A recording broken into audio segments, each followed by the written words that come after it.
Hallo zusammen. Wir schauen ein Video, was mir ganz viele von euch empfohlen haben, was im Nachgang auch auf YouTube landen wird, denke ich. Und zwar ist das Memories of CSGO, The Early Years, hochgeladen von Red Bull Gaming, was, glaube ich, so ein, ja, wie nennt man das denn, so ein Throwback-Video zu CSGO sein soll. Und die Geschichte hinter diesem Game erklärt. Hinter mir wird einfach die Mikrowelle geradet. Ich dachte gerade, hier ist irgendwas runtergefallen. Ja, wir schauen Memories of CSGO. Franzi hat sich das schon angeguckt und hat gesagt, sie musste fast weinen. Im Chat meinte jemand vorhin auch, es war sehr emotional.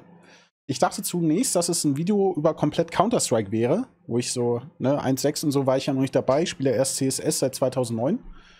Da dachte ich, da kann ich bei Filmen gar nicht relaten. Aber wenn das die komplette Geschichte von CSGO ist, dann werde ich da sehr viel drüber wissen, weil ich ja im März 2013 angefangen habe. Und ich bin sehr gespannt. 1,5 Stunden geht das Ganze. Ich werde natürlich auch meinen Senf dazugeben. Und ich calle jetzt schon mal, und Franzi meinte, es wäre nicht drin. Das Video wurde von Red Bull Gaming hochgeladen. Und da habe ich Franzi gefragt, war da denn die Szene von Alu drin? Für die Leute, die sich da vielleicht noch dran erinnern. Alu, are those Red Bulls only for the commercials or can you actually drink them? Und Franzi meinte, es war nicht drin. Wer erinnert sich hieran noch? Are those Red Bulls only for the commercials or can you actually drink them? No, you can drink them. It's fine. Das war Katowice 2015. Ich glaube, das war damals vielleicht noch ein Major. Und da saßen die halt auf der Stage und Red Bull war scheinbar Partner. Und ja, da standen Red Bull-Dosen und Alu war sich nicht sicher, ob er die trinken darf oder ob die nur für die Werbung da standen. Hat dann halt gefragt. Are those Red Bulls only for the commercials or can you actually drink them? Und als ich gehört habe, dass diese Dokumentation von Red Bull ist, dachte ich, okay, das ist ja die eine Szene, die müssten die drin haben. Und Franzi meinte, das wäre nicht drin. Also da bin ich sehr gespannt, aber wenn du doch als Red Bull Gaming so ein Video machst, dann muss doch das drin sein. Und scheinbar ist es nicht drin, was ich sehr, sehr wild fände. Weil das, wenn das dein Kanal ist, das wäre doch die perfekte Werbung noch mittendrin, aber wir schauen einfach mal rein. Memories. Counter-Strike is full of them. Oh my goodness, where do we start? From the wins. And of course, this is an insane life, you know. Yeah, can I have the gold bar too? Damn, son. Hell yeah. The losses. To this day, I still haven't looked at that game. I haven't looked at that VOD. And the goodbyes. This moment. The past 10 years of CS have taken us from bedrooms to sold-out arenas. But how did this come about? Oh, YOLO boost. Who drove things forward? And where did this all start? Okay, verspricht schon mal ein sehr geiles Video zu werden, wenn die da so viele Ex-Profispieler behind the scenes noch interviewt haben und so. Ich bin sehr gespannt.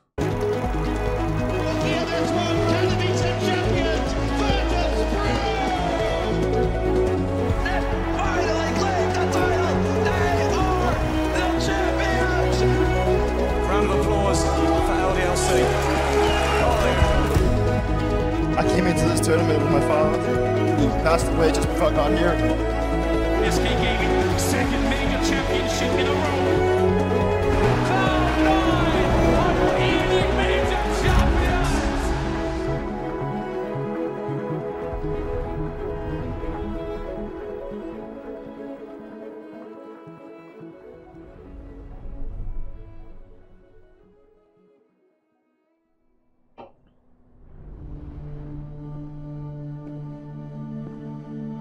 For over a decade, I've had the pleasure of commentating on some of Counter-Strike's most historical moments.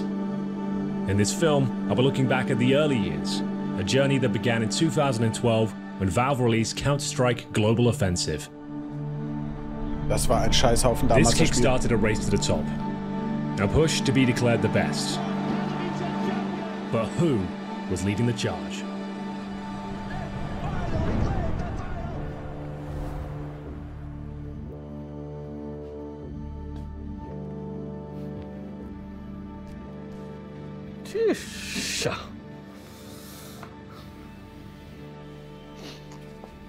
Oi, oi, oi. What I see here, very good memories and a lot of bad memories. CSGO. Picture says it all.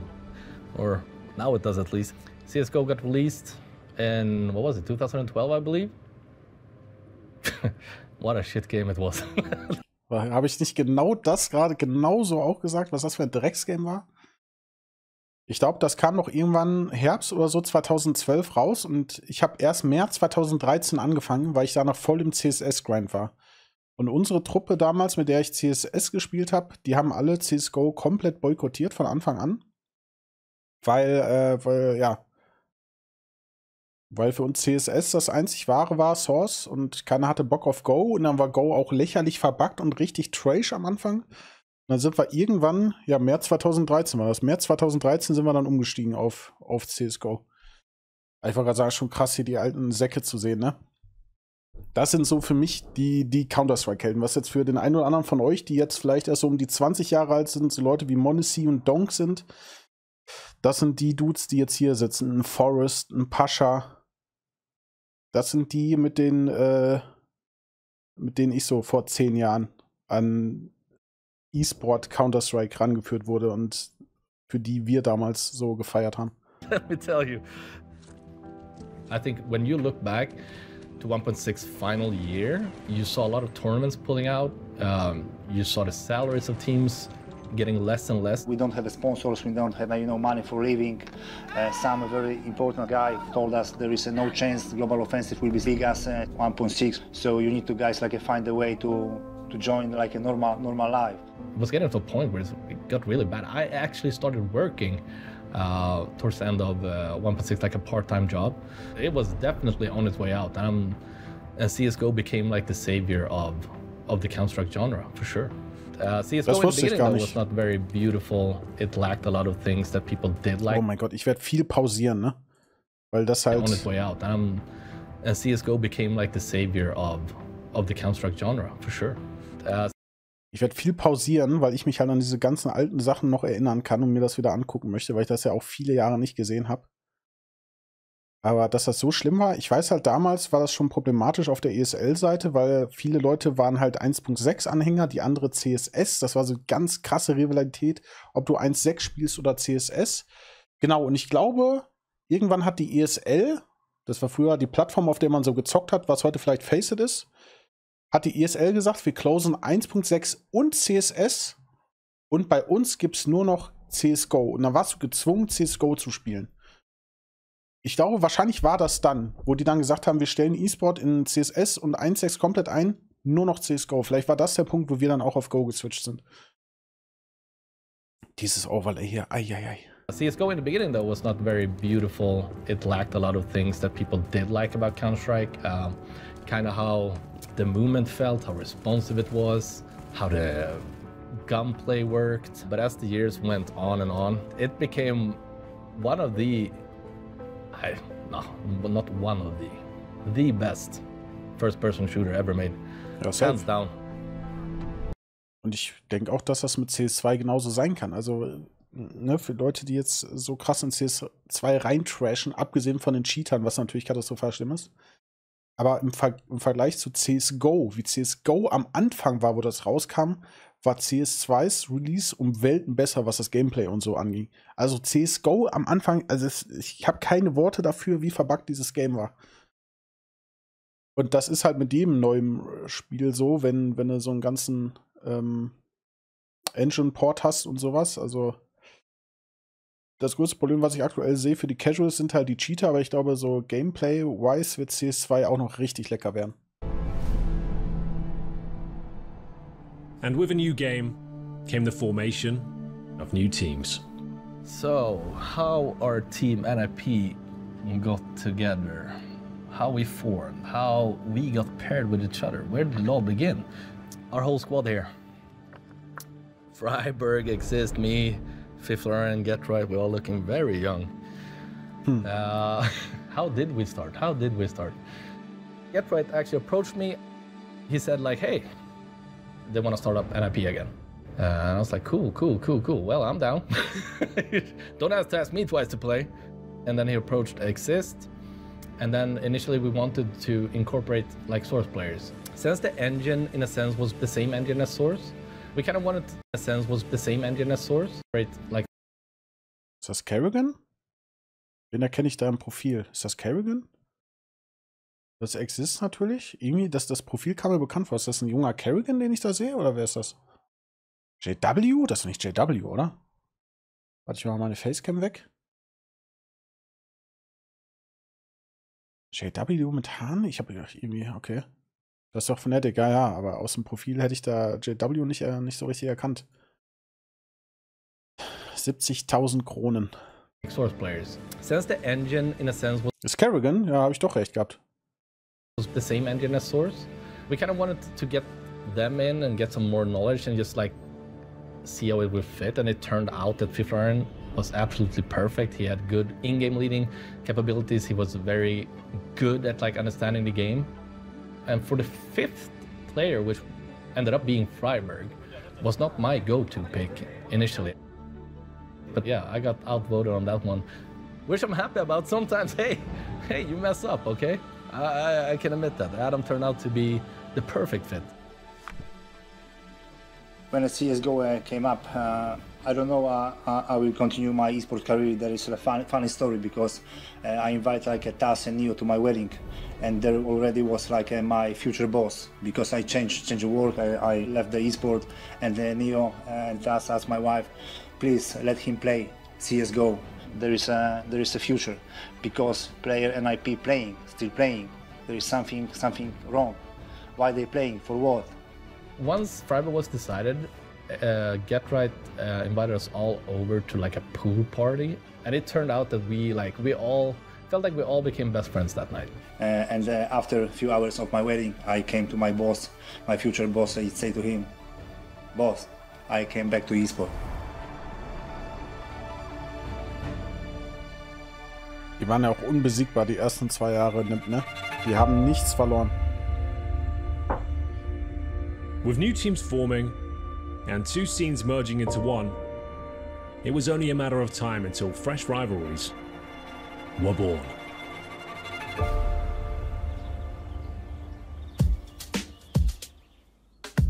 Das waren die 3 Teams. Also Shocks, das erkenne ich direkt. Das waren die 3 Teams. Das waren NiP, das schwedische Team, Virtus Pro, die Polen und dann Very Games bzw. Envy später irgendwann aus Frankreich. Mann, das waren geile Zeiten. Ich habe zu Katowice 2015 habe ich auf meinem englischen Kanal auch noch ein Highlight-Video gemacht, so ein Frack-Highlight-Video. Das hat richtig lang gedauert. Oh, when CSGO was released, it was really a big excitement because in CSS we were owning everyone in Very Games. Even myself, I remember in 2010, I moved to 1.6 for several months because I was like, there is no challenge on CSS, like it's just too easy and stuff.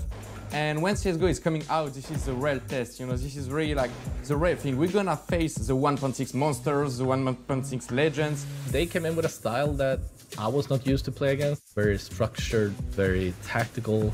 They used a lot of strategies where they do this big ass, like big ass hits on a site where everything was timed perfectly with nades, timing and everything, and I was a little bit blown away. We had a lot of set things with smokes, flashes, just running in bomb site, looking at the floor and stuff like that, you know, so that was that kind of stuff. This is existence. Many people say this is like the biggest brain in CS. Stimmt. I can agree with this guy, the mastermind. Was macht der jetzt, Existence? Den Namen habe ich lange nicht mehr gehört oder gelesen. Existence, stimmt, der war ja auch. Und wer war da noch bei den Franzosen? Smiths an der AWP war da noch? Shocks? Happy war eine Zeit lang halt auch insane krass. Everyone which like a play versus them. Valorant, ach, der ist auch gewechselt. Fifth Iron and Freiburg coming from Counter-Strike Source, they were hyping these guys up like they were beasts. Beasts that could not be tamed, beasts that would eat us up alive. We had no idea what was coming for us. Of course, I knew about Forest, GetRight and stuff like that, and when I knew like I'm gonna face them, I was really excited because I wanted to show them that I can be better than them. So we are like the little brother on TSS, and 1.6 was like the big brother, and we are looking at them and probably waiting for one day where we can face them, and CSGO was actually like the perfect timing. Bon appétit! they were supposed to be what we became in CSGO. They were supposed to be the ones dominating and having this sick win streak, obliterating the scene from the get-go. That was not the case, however. We played them, I can't even count how many times we played against. I can't count how many times we beat them. I can't count how many times we stole final from them. But they were actually... Guckt euch einfach nur mal kurz an, wie die da gesessen haben, ne?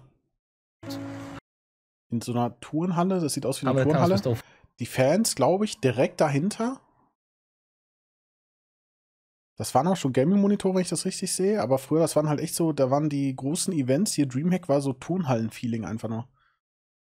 Final from them, but they were actually an amazing team. Und Timmy dahinter mit seinem ja, Smartphone war es ja noch nicht, mit seinem Handy dahinter darf da stehen und filmen. Everyone is scared of this guy, like the fastest, the quickest sniper in the world, the best, very quick. Der war unbesiegbar damals. Quicker, really. Kenny S stuck in the site finding more. That's brilliant. And Kenny S again up close. Oh my goodness, Kenny S. Eventually they beat us, and again, and again. So eventually they did catch up to us. Absolutely lovely rivalry though.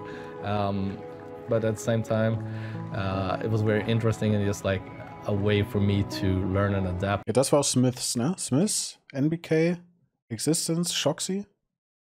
Ja, Kenny war unbesiegbar. Das war aber noch, wo du die AWP wo du richtig geiles Move mit der AWP hattest. Irgendwann haben die AWP genervt, dass du richtig langsam warst und du konntest nicht mehr so schnell um die Ecke pieken damit. Und ab dann war Kenny S halt auch nicht mehr so krass. Aber früher war die AWP sehr, sehr, sehr viel stärker. Und der hat Flickshots gedrückt, so schnell konntest du gar nicht gucken. Das war insane. Even more like to level up myself in a bit. Like, okay, they can do this, I can do that better. Nice out to Freiburg. It's a 1 versus 2, but no. Wow. Forest, the dream ender. We were playing so many times each other that it went to a point where after the finals we were drinking a beer all together. And now I can say, for example, Getra, he's a close friend to me, you know, and it's actually crazy to think that more than 10 years ago, even 15 years ago, I was fan of someone who became my friend. It was definitely fun, but Freiburg and Fifth Learn definitely set the bar a little bit too high in the beginning.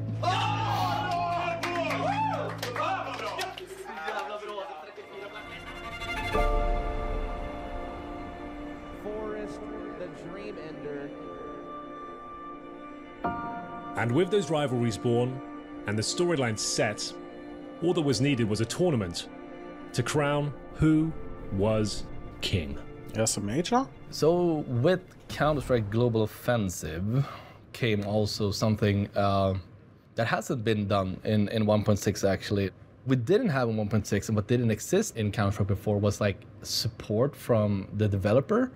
And in this case, Valve actually like, okay, hey, we want to make a tournament. Like the CSGO major. First major always is the most important event. We're preparing for this a lot. Dreamhack Winter. We have new players. We would like to show up for our fans, for all. Today, as people know, like the major has become such a big part of the hype surrounding Counter-Strike. Like weeks before, months before, who's going to perform, who's going to underperform, like which team is going to win. And this specific first one, I remember, was such a big thing for us in NIP. This was actually okay. Hey, we're doing it big now. We need to win. We need to win. Let's focus. We finished like a CS 1.6 with some wins, and we hope we do it the same. So, wen haben wir da? Taz, der jetzt Coach von G2 ist. Neo, der Coach von Neo. Von wem war Neo denn nochmal? Hatten wir das Duell hatten wir doch erst in von Face natürlich, ja. Ist ja Lost Neo. Pascha. Wer war das jetzt? 2011. Easter Soul. Wer sind die beiden denn? Das Gesicht kommt mir bekannt vor. Er hier nicht. Cuban links. Okay, das war vor meiner Zeit. Cuban und er hier? Das Gesicht kommt mir bekannt vor. Cuban habe ich natürlich auch schon mal gehört. Cuban und Lord. Okay, Lord sagt mir gar nichts. With CSGO. It was $100,000 for the winner, which was a lot of money. A lot of money. That's like, I think the first tournament we won was sitting at like $2,500. So this was like a big step up to like, holy smokes. We were the favorites to win, and we showed it as well during that major that we are the favorites. Yeah, this is yours, right? This is yours. You go up, grab it, grab the trophy, walk home. Job is done. We reached the final. And then in the final, like this team, if we would play that match. Fnatic, oh mein Gott. Flasher, JW, Pronax. Wer waren die beiden nochmal? Wer waren die beiden? Devil Walk. Oh, Alter, den haben wir auch 1000 Jahre nicht mehr gesehen. Devil Walk und wer noch? Snyder. Over a series of 50 games. I think we would probably beat them 45 out of 50. I'm pretty sure. They had some faces that were well known from... Hello. From... Looking at some old memories. Looking at some old memories. My friend was just actually speaking about your win against us. I even brought some memories here. Der Bastard. A little bit more good for me and one good for you. Da bringt er die Trophäe. So die diplomatic approach there. Make things a little bit better when you arrive, actually. But I was speaking about, because you guys were not that well known, right? Hey, I'm gonna ask you the question. Yeah. Did you expect to win this final?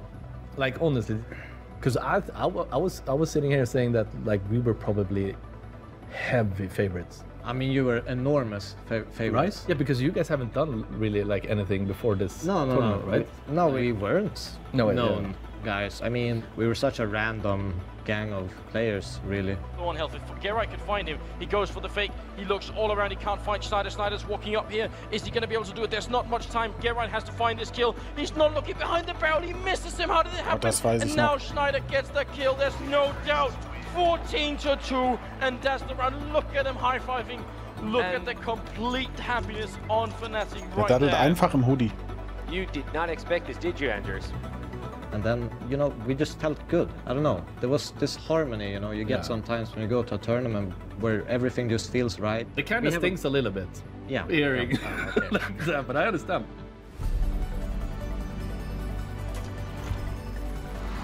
And there it is. Complete celebration. DreamHack Winter 2013 champions. You've got them right here on your screen. And then came this legendary picture of you putting down your pants. But you have to tell me the story of that one. Basically, this Norwegian guy. Hat die Hose runtergezogen? Okay, daran kann ich mich nicht mehr erinnern. Er ist auf der Stage und droppt einfach die Hose. On a tournament and he took his shirt off. And then I basically one-upped it and said I'll take my pants off instead. And then when I won, I just had to do it, you know.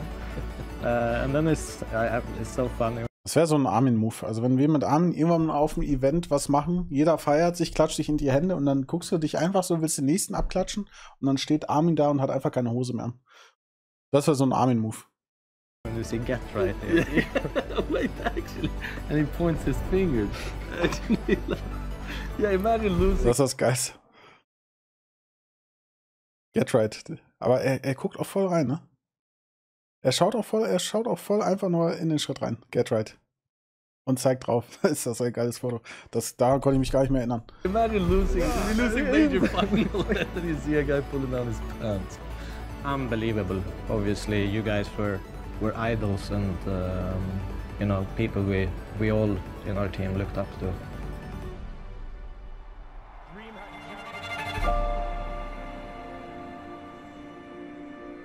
With that, Fnatic shocked the world to claim the first major title. But majors weren't the only thing that was new to CSGO. Spieler aus NA? Ist das? Nothing. I'm about to redo my garage, don't judge me here. But we do have some pins here, this will be neat to look at. We got some of those, and I have something I don't think I told you guys about this. Ich schwöre auf alles, was ich habe. Wallahi. Ich war der erste Mensch, der das hier gemacht hat. Ich habe ein Tutorial dazu gemacht. Beweis TrilluXe Pin Frame. Ich wusste nicht, dass Nothing das auch gemacht hat. Hier. TrilluXe. Building Custom Frame for Genuine Collectible Pins. Das haben so viele danach gemacht, vor 7 Jahren, 2016. Da bin ich auf die Idee gekommen, ich würde gerne meine Pins in so einen Rahmen reinbasteln. Und da bin ich zum Ikea gefahren und habe diesen Ikea-Rahmen für einen 10er geholt. Hier, Ikea Ribber, wer das nachbauen will. Ne, dann hier so ein wie heißt es denn? So ein Pinboard und so ein Stoff. So, und habe dann in dem Tutorial gezeigt, wie man sich für seine CS-Pins so einen coolen Rahmen bauen darf. Haben auch ganz viele der großen CS-Skin-Kollektoren. Hier, da habe ich ein Tutorial zu gemacht, aus meiner ersten Wohnung in Duisburg. Die habe ich auch noch, die stehen noch immer hinter mir. Dann hier so eine schöne Vorlage gebastelt, die Pins da reingesteckt. So, und fertige Ergebnis hast du dann hier schön deine Pins im Rahmen. Die habe ich heute noch, die 3 Dinger. Ich wusste nicht, dass sogar fucking Nothing das nachgemacht hat. Das ist ja krank. Be funny. Das wusste ich nicht, das sehe ich zum ersten Mal. What's out here? Player card. I actually don't even remember the company who made these.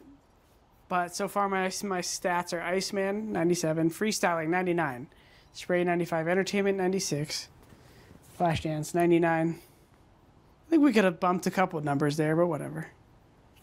And we got all the lanyards, some of the CS knives. Look at these. Karambit. Honestly, not my favorite skin, though. I would have liked an M9 Bayo. I think I might have one. Ja, also habe ich auch alles noch. Habe ich auch noch alles. Oh my goodness. Where do we start? Und irgendwann, ich habe auch noch eine Erinnerungskiste, wo alle meine Badges drin sind, von den ganzen Events, wo ich war. Da muss ich, irgendwann will ich da mal was raus machen. Wenn ich eine eigene Wohnung oder Haus habe, dann will ich so eine riesige Wand machen, wo alle meine Pins sind. Ich habe hier zum Beispiel auch, Moment.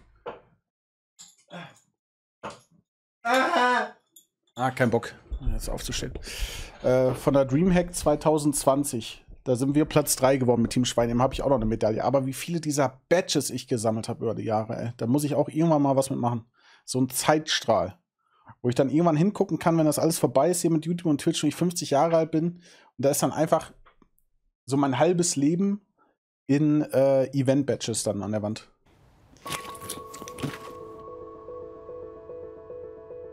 One thing that came with the majors itself, like eventually what they did was they added stickers. They added not only team stickers, but they also added like individual autographs. Your name, Forrest, could be actually be in Counter-Strike. Ja, das war or geil. an IP logo on a gun? No way. To get my name like immortalized, so to speak, in the game was epic. I mean, now I have a couple of different types of stickers, a song in the game. All this stuff is just super cool to me, and it's something that I could just show off literally if I'm just running around a public server and stuff. It's so funny when people could recognize like something on my profile, a little icon from a trophy or anything like that. It's super cool. Das ist halt I think they even announced like some of the sales were gonna go to the players, which was also like, oh, well, with this, hey, what are we talking about here? Huh? What we also saw was an opportunity for fans to now support us directly in the game and for us to give them something cool that wasn't even, you know, even if we were selling them for 10 cents or giving them away for free, it was just like, you love the feeling when someone's wearing your jersey. It's the same as when someone's got your skin on their gun.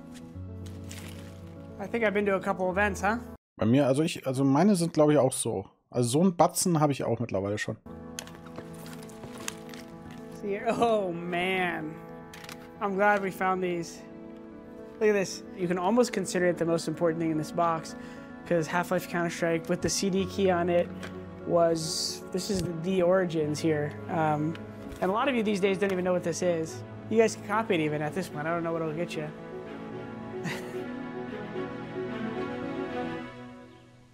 Ich weiß nicht, ob ich meine alten CSS-DVDs noch habe. Ob ich die noch habe, meine CSS-Dinger mit meinem originalen Key, das weiß ich nicht mehr.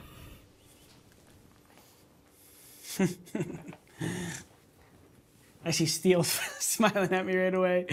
Oh, Ei bei Power, das wird jetzt ein gutes Thema. So, weil Franz hier gerade lecker Essen gemacht hat hinter mir, machen wir mal eben eine kleine Pause, weil ich habe auch Knast. Und dann kann ich nebenbei im Naschen. Außerdem will Twitch Werbung reindrücken, deswegen räumen wir die aus dem Weg. Kurze Pipi-Pause, wer muss, wer sich auch kurz einen Snack haben will, wir haben noch über eine Stunde. Machen wir mal gerade eine kurze Break und dann schauen wir hier weiter. Ei bei Power ist ein sehr interessantes Thema. Okay, weiter geht's. Da hat er noch reingelächelt, der gute Stil. Ich glaube, viele haben schon mal vom iBuyPower-Skandal gehört, die jetzt ein bisschen jünger sind. Aber wissen gar nicht, warum iBuyPower so ein Meme ist. Ich hoffe, die reden jetzt über die Geschichte mit den Matchfixing und weggeworfenen Games. iBuyPower und der gute Stil. Man, we got all the emotions. The Liege crying. Wow, there's a lot here.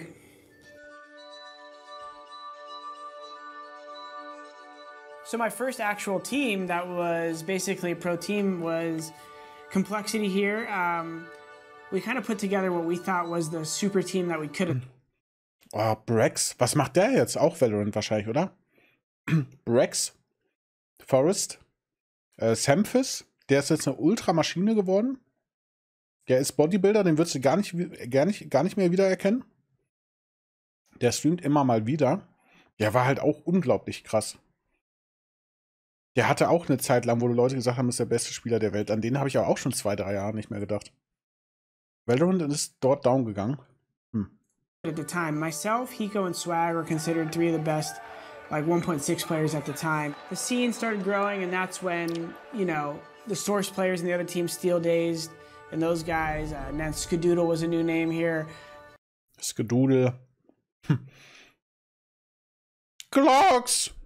What more am I supposed to do? Wie ist der denn nochmal? Dazed? Dazed hieß der, ne? Bei dem weiß ich gerade nicht. Dazed, oh mein Gott, der war auch so toxisch. Es war so geil früher. Started coming up adjacent kind of to our Complexity team, and then that's kind of when we switched to Cloud9 in 2014. And Hiko was a big name there. Shroud kind of came out of the shadows, and now starts to kind of become the C9 legacy. Began right there. So Hiko, what was solid about him as a player not only was his clutch ability and skill, but what was also really helpful with him early on was his role was kind of defined. He was like a lurker. He was, you know, edge of the maps. You know he's going to kind of be alive last, and so you had something you could rely on. Creeping around the site now, there's still time. Inhuman reactions. How does he do this? How does Hiko do it again? Yeah, Hiko started solidifying his clutch ability early on. Habt ihr gesehen, wer da rüber gehechtet ist? Yeah, Hiko. Ein junger Simple. 2016 war er bei Liquid, so lange ist das schon her. Und Hiko habe ich getroffen 2017 auf dem H1Z1 Invitational. Da habe ich mit dem im gleichen Turnier gespielt. Ich bin 5. geworden und Hiko 3. oder 2. Hiko started solidifying his clutch ability early on. I mean, obviously, what was it? Against Device in the team, Mirage. So Hiko and Sean, that's a good kill from Hiko, but they realize Dupree's still in there somewhere. They're going to try and go for it here. They want to go all in. Hiko comes in with another kill, and back to a 2-on-2. That bomb so far ticked. They got to move quick right now. They're going for it. The defuse is already happening. Hiko, are you kidding me? He's going to go for it. They win the round. Hiko! Hiko, are you kidding me? You know, I can't copy Enders. I won't try. But obviously, that same tournament, I think he hit that flick shot on Dust 2. It is too late. Gerite is going to be waiting. Hiko charges in, doesn't check. Oh, what? Oh my god! Inhuman reactions! Shroud sitting at the end. We were next to each other at a lot of events. The first tournament with Shroud was Cologne, and we just was like, boom, he's on the team. We played online, boom, straight to Germany, boot camp. They're like, you're going to room with Jordan. He's like the veteran. So it was funny. I showed him how to get a free breakfast because the hotel, I was like, listen, we just lie about what room we're in. These rooms get free breakfast. And he was just laughing and kind of like, he actually told me how much he looked up to me in the hotel room. Where I told him, I was like, listen, Mike, you look up to me, but I guarantee you, if you keep doing what you're doing, the roles are going to be reversed. And sure enough, man. Wait until they get closer to the site. He ran Shroud. I mean, probably one of the first guys that I saw that laser aim. It's now down to Oliver. Oh my god, he takes him down, and that's going to be Cloud9 winning it back. It was a chance for a fresh start at North American because we weren't necessarily the most respected region. Freakazoid. Da gab es auch den Skandal mit Simple, da war der irgendwie auch da. So, the scene began to grow. Whilst Mann, jetzt wo du das alles siehst, wie lang das eigentlich schon her ist. Ich weiß noch, als ich damals bei H1Z1 Invitational in LA war, sitzt da neben Hiko, startet H1Z1 und Shroud gibt eine Signing-Session, da habe ich mich ja auch angestellt. Und was das damals eigentlich schon für krasse Legenden für mich waren, aber eigentlich waren die da erst so 2-3 Jahre überhaupt erst so groß. Das ist jetzt auch schon 7 Jahre her. das sind jetzt eigentlich noch viel größere Legenden. Das ist irgendwie schon krass. Also ich bin sehr froh, dass ich da bei der Zeit schon da war in CSGO, weil ich nicht weiß, ob CS2 nochmal so ein Gefühl entfachen kann, wie damals, als CSGO groß geworden ist. Weil CS war halt immer so ein Nischengame und ist erst mit CSGO so richtig riesig geworden, weltweit, global. Und CS2 hat jetzt halt nicht dass das aus einem kleinen Game so riesig werden kann, weil CSGO schon so riesig war. Also es war schon sehr geil damals die Zeit, das live wachsen sehen zu können. Dankeschön, Tim City. Sat waiting for their chance at Major Glory.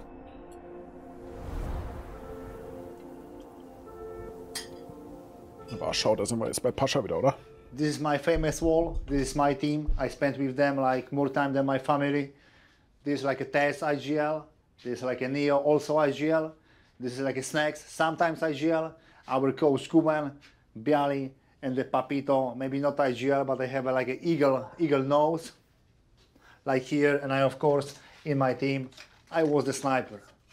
With the best skin in the game. Stimmt, Pascha. Richtig, Pascha. So, jetzt die ganzen Shits hier. Medusa, Prince, angeblich geilster AWP. Pascha sagt es, ich sage es, Dragonlore, Raute 1 mit Abstand unerreicht. Gungnir Dogshit dagegen. Losing the first major, heading into the second major, which once again is not us lifting a trophy. Virtus Pro, this major, Katowice. Katowice major. And we say, we're gonna play in the big stage. This is our goal. We will prepare for this. I always say, like a Polish crowd, show the world how you can help, how you can cheer from the crowd to the esports players. We believed in ourselves so much and we were such a dominant team at that point that heading into the second major felt still like, okay, we didn't win the first one, but we're definitely winning the second one. And as well, during this tournament run, we did what we always done, right? Winning.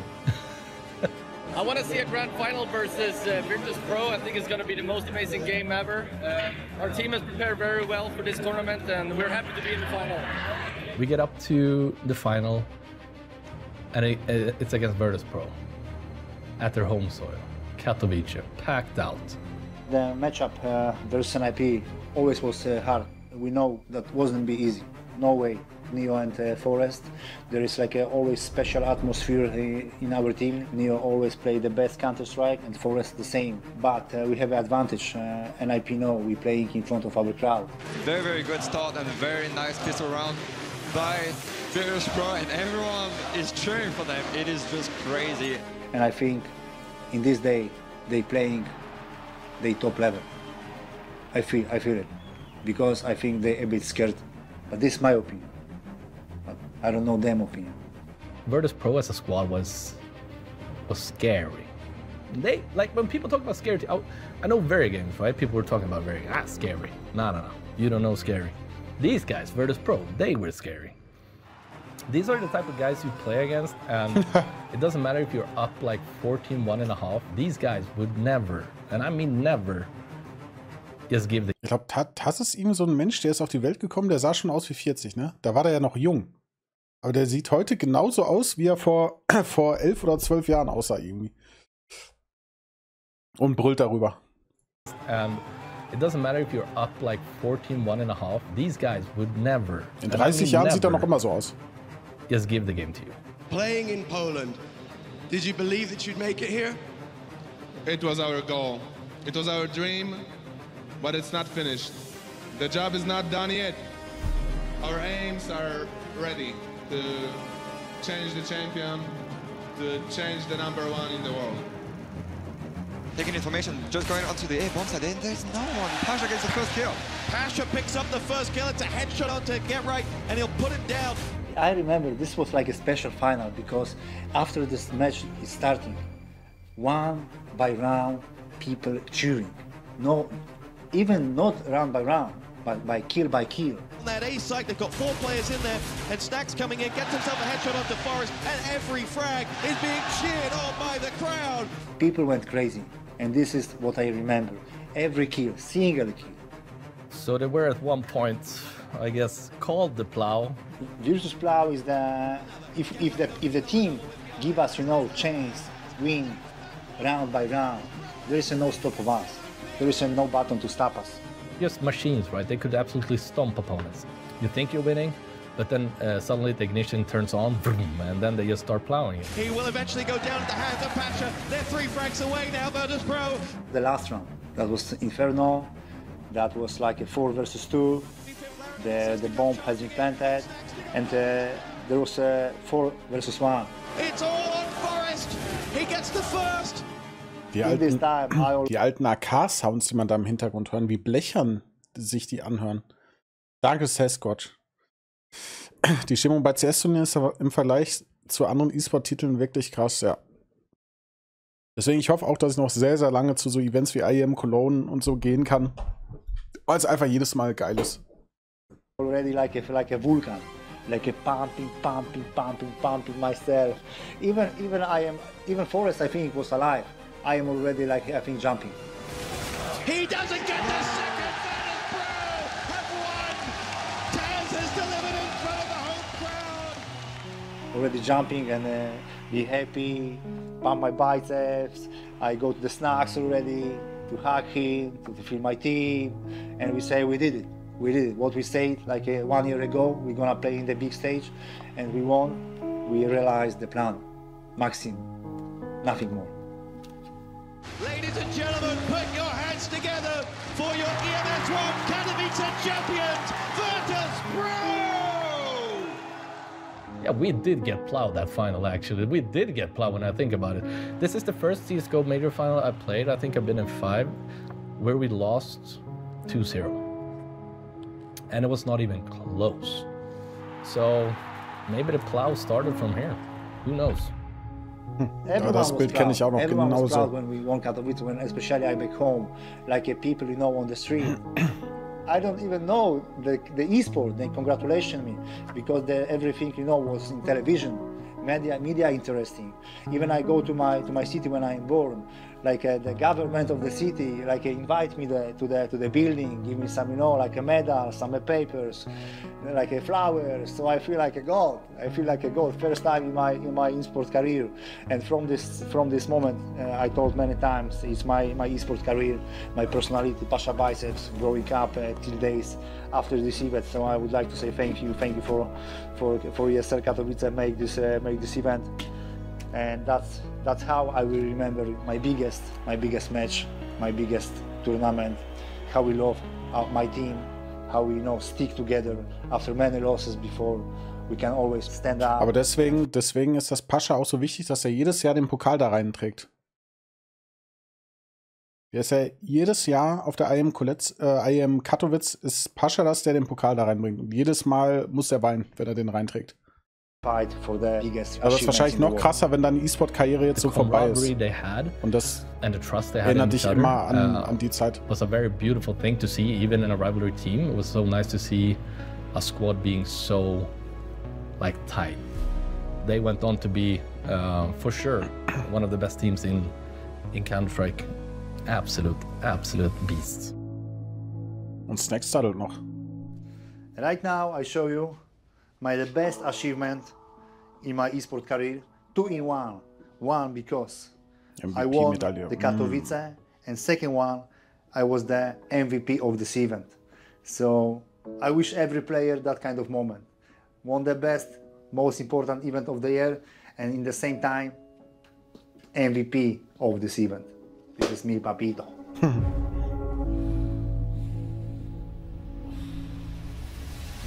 Biceps always with you.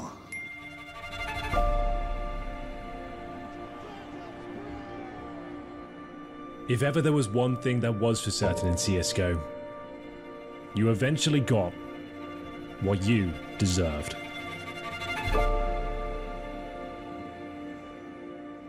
I remember this one. This is quite memorable for all of us. It's when we won our first major with NIP after struggling for how many times was it? I think it was 3 major finals we lost. Yeah, the relief winning this finally, after 2 attempts earlier, to actually be able to win the major the 3rd time against Fnatic, it was a lot of doubt and pressure, and I think Getright's emotion in this picture definitely speaks volumes of how important that win was. Oh, was it Freiberg? Yeah. The 1v3 or 4? 1v5, I think. Was it 1v5? Not 1v5, 2v5. Existius runs away and hides. Ah, okay, he kills the plant when it's hidden. War das Kobbel? Oh ja, ich wollte gerade sagen, ich weiß es doch genau. Kobbel, die legendäre Szene von Freiberg, wo der durchlaufen lässt und die checken ihn nicht. Und dieser scheiß CZ macht er da 2 oder 3 Stück. Good. Just a few seconds left here. 7, 6 left. Freiberg goes for the kill. He's gonna pick it up. If just exists survives. Okay, hat 1 oder 2 gemacht, aber die konnten nicht mehr legen. He's gonna win the round. There's no time. Oh my God, Freiberg! Are you kidding me? Freiberg till this day, when I play with him, still does that call out. Like when he does something amazing when we're playing, he would himself scream like Freiberg. Yeah. He's absolutely going insane, but he deserves it. He deserves it. Like that tournament, to be fair. peak tournament for Adam. He always had that potential, and I think we were so hungry for, after losing 2 major finals, I think everybody has needed that win so hard. Everybody has played out of their minds, Adam especially, but the whole team just stepped up big time. It's a good moment though. Even as a competitor, I could still kind of feel like, yeah, you guys deserve it. This was definitely the last chance for that lineup to win a major. Yeah. It's hard to put emotions on a big victory like this, but I think everybody just exploded. Getright dropping to the floor, crying. So I think it speaks like for everybody in the NIP team that we did it. 2 second-place finishes net finally claim the title. They are the champions. 5th round wasn't around long after this win, I believe. Ja, ich wollte gerade pausieren und sagen, danach kam ein sehr krasser Downfall von Fiflaren, wo der auch so von der Fanbase hart getrashed wurde, weil der halt einfach nicht mehr gut performt hat und so. Und Fiflaren, der ist ja schon lange raus. Der war dann irgendwann kam dann die Zeit, wo der gar nichts mehr gerafft hat, und Pronax, da war es glaube ich Pronax bei Fnatic, der dann als IGL sehr krass war, immer im Vergleich zu Fiflaren, der dann irgendwann aber auch abgebaut hat. Aber Fifi war dann, wie viele Jahre ist der schon raus? 6, 7 Jahre auch schon, ne? So cementing the 87-0 squad with a major victory out of like one of the greatest highlights of my entire career, and I think for many of us in that squad, always going to be one of the biggest, if not the biggest, win ever.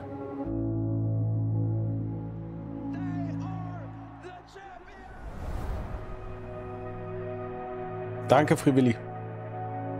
But the scene was not without controversy. With bigger tournaments and more money came allegations of foul play and even cheating. So cheating allegations, and I guess the man of the hour is Flusha here. You know what? This guy, because of this guy, the Flusha, our IGL Neo can't sleep. Neo can sleep because of this guy. Neo always think he has something. Always. Neo always analyze these matches versus this guy. Always. Especially when we lost, Neo went crazy. I think at some point I was probably dragged into like the whole. Also, da bin ich mal sehr gespannt, ob da irgendwann so in 10 Jahren, wenn der seine Karriere auch hinter sich hat, ob der dann irgendwann sagt, yo, ich habe all die Jahre freche Schweinehaxen angehabt. Weil seit so vielen Jahren sagen Leute, dass Flusha Haxen hat. Aber er daddelt halt noch immer, ne? Neo went crazy. I think at some point I was probably dragged into like the whole, like, okay, yeah, he's cheating, or like, and at some point, no, he's not cheating. He has work hard, I'm hard, everything. And poor I. And I always say, poor Neo. That's gonna be like a very bad night for my friend Neo, for Philip. Flusha. Oh, finds the angle onto Olaf and the info on the other one. Surely not a 1v3 from Flusha. Raid. Oh! See you later, nerd! Neo is have an obsession. Pass auf, da kommt gleich ein Clip auf Cash. Irgendwas habe ich mit Flusha im Kopf auf Cash.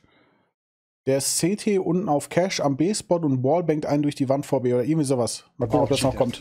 Obsession about everyone. But at the same time, you like don't think anybody can cheat when you know like what DreamHack did and everything they tried to do to like secure everybody. That okay. I think we had the highest security out of probably. anyone. There was at one point a tournament. Yeah. Of course, Fusha cheated. Some things aren't that easily explainable in Counter-Strike. How you make reads. There's a lot of gut feeling in Counter-Strike. Sometimes you don't know, you're gonna just move your mouse, you're gonna move your keyboard, whatever, and because on the game your cursor is gonna do like that, and maybe there is a skin behind the wall, but you don't know that you're gonna be a cheater. It's starting when the Cockly is killing me through the jump, on the circle on, especially on the land, in front of many thousands of people. That was like a quarterfinal. It was a very important round. I can't believe what I'm witnessing already. Get out of here! Get out of here! And that was the moment everyone starting. Der hatte Schweineachsen an, der gute Kukli. Something's wrong. A few weeks later, there is like information on the internet. Kukli war ban? No. I still think about this. I write to Kukli a lot of times. Kukli, you have something or no? Please tell me. You have something or no? And Kukli, I swear, Pasha, I'm not cheating. I'm not cheating. To be honest, I don't know. To be honest, I don't know. From that period, people can actually start thinking what people can cheat on a professional level, on a competitive level, in LAN. It impacted us, but we tried to kind of switch it into this us against them mentality where, you know, let's shut the crowd down. Like, so we would take the silence as feeding. cheers. Yeah, you were feeding on the. Yeah.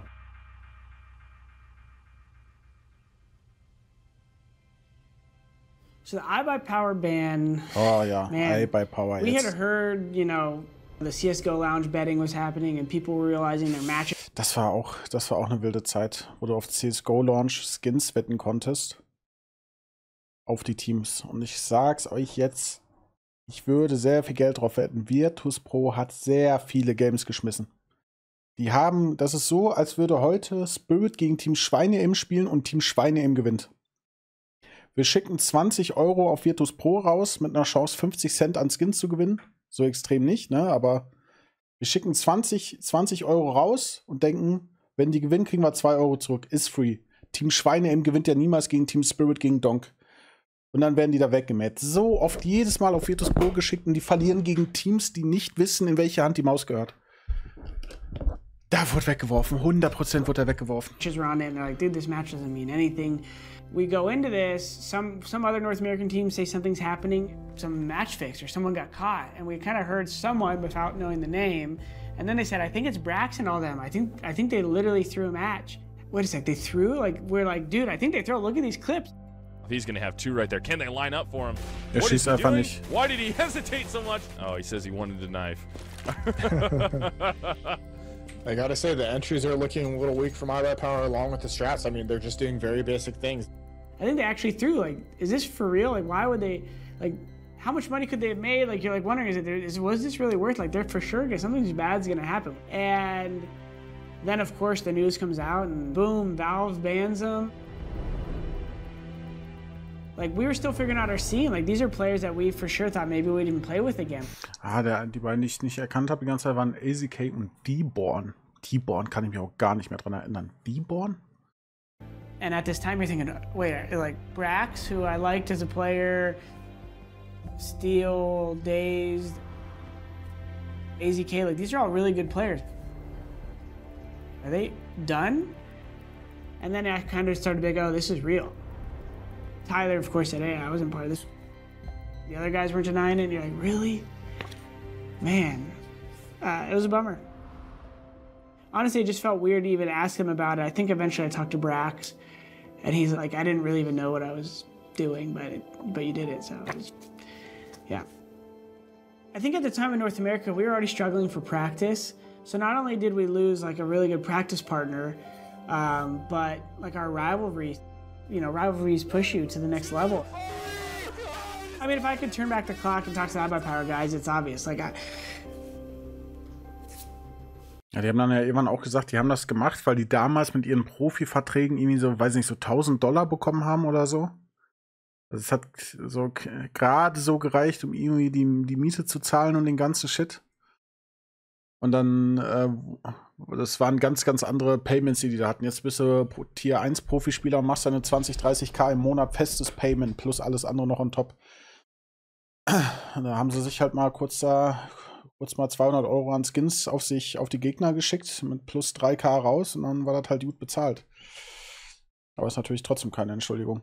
Und ja, wenn du dann so dämlich bist und machst das so offensichtlich, dann wirst du halt gebannt. Okay, stay away. This is not worth it. So, I mean, what else could I say, really, right?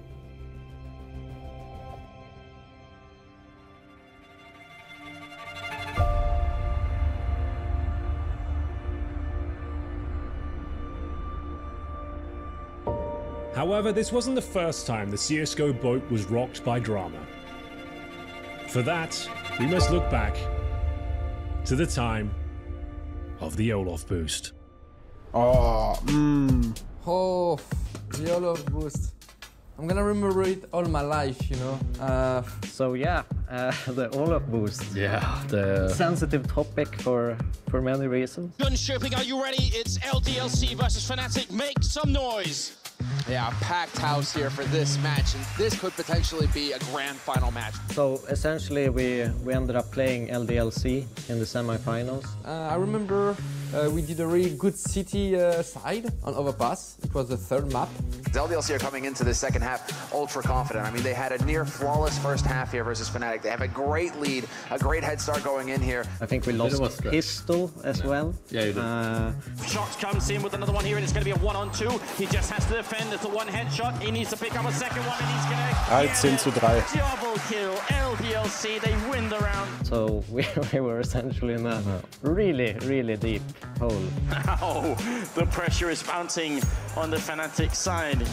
And then we are up like to 13-4, something like that. And we are like, okay, we knew we had the game, and we're gonna close it out. And then we had this, you know, boost which we essentially wanted to save even further into the tournament, but this was a do or die moment. Do they have a weird boost going on? Oh, das war so geil. Das haben wir damals auch gemacht. Da gab es CT noch den Boost. Das war halt so geil. Dieser ganze Schwachsinn, den man da in CSGO noch machen konnte. Wurde ja auch nach und nach gepatcht, was ja auch richtig war. Aber es war halt einfach geil, dieser Moment da, dieses Major zu sehen. Oder war das ein Major? Ich weiß nicht. Dreamhack Winter? Keine Ahnung. Aber das zu sehen, und dann siehst du sowas, was noch nie da war, und die drehen das Match, das war so unfassbar. Ich glaube, da saß ich auch mit den Jungs im Boys und wir haben das geguckt. Das war ein Major. Okay. Oh my god, this is beautiful. He can look over to the restrooms as well. But I must ask, who came up with the boost? Like, where did you? So it was JW who came with it, I don't know, 1.5 or 2 months earlier. So we never used it in practice. We had only seen how it might play out. So you didn't never used. So that was actually the first time you actually So you didn't actually know how it played out. No. Patience game coming. I can spot them coming out of Squeak door Oh, der as well. hat auch die Frags gemacht, He ne? sees them down there. Straight headshot. They have no idea. Smith's looking confused and dazed, and there's going to be a follow-up headshot on Meister. Und später mit der Autosniper. They pick up the round. The boost works. And then we started to get killed. We don't really know how. Maybe we are missing some information. Make sure to communicate wisely for your teammates and stuff like that. So that's fine. They still are not sure. They're just getting fired at. They're going down. All of Meister, they have no idea. But after 2-3 rounds, we're like, he's still killing us. And we're trying to do some timeouts and to speak between us. Like, where is he? Oh man, what a situation. What an absolutely crazy situation. I mean, did you see him? Did you see him? Und wie geil die Timeouts auch damals waren. Du sprichst da nicht, wie die jetzt sitzen, alle auf ihrem Platz übers Voice. So richtig Gruppenbildung und besprechen sich so. What an absolutely crazy situation. I mean, did you see him? Did you see him? Did you see him? No, no, no. Like, what is going on? No, I think he's just jumping. There it is. All of Meister. He's raining down death from above. It's 13-7. I remember them looking so confused. Yeah. Like, you can see. I see AKs like looking up in the... Ah, look at this now. Happy getting boosted up, but he gets spotted. Allmeister sees it coming. And all the crowd, like next to us, were like starting like just to jump or whatever, like to look at us, to say, ah, what is going on? We don't understand, you know what I mean? Fnatic, they make their way to the semis of another major tournament here. Pronax with a final kill. Then we just like lost the match, and normally when you lose a match, you are frustrated, you are sad, you are angry, whatever, but you got emotions. And it's probably one of the only match of my whole career that we didn't have emotions because we didn't understand. We didn't know what's going on. Das ist aber auch so ein Bruch, ne? Du holst, wie stand die 13:4? Das Game ist halt eigentlich durch. Und dann ist es einfach weg und du verstehst, von wo es geht. Aber wie oft die dann auch B kurz gegangen sind. Also irgendwie so im Nachhinein denkst du dir, okay, wenn du jedes Mal B kurz kassierst und du weißt nicht von wo, da hat man ja einmal beim dritten Mal noch Smith gesehen, wie er da ein Smoke-Line-Up machen will. Wieso wurde da nicht irgendwie Alang durchgefahren oder so? Mal mit voll Hass. Da sind 2 Leute, die CT auf dem Boost sind, also lang wärst du durchgekommen. Die sind ja irgendwie auch unheimlich oft trotzdem noch B gegangen und haben da kassiert. I mean, the map is called Olaf Pass for a reason.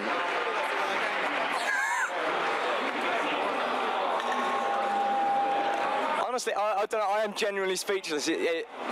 It's made me so upset, that, because it is complete. Do you think it's fair?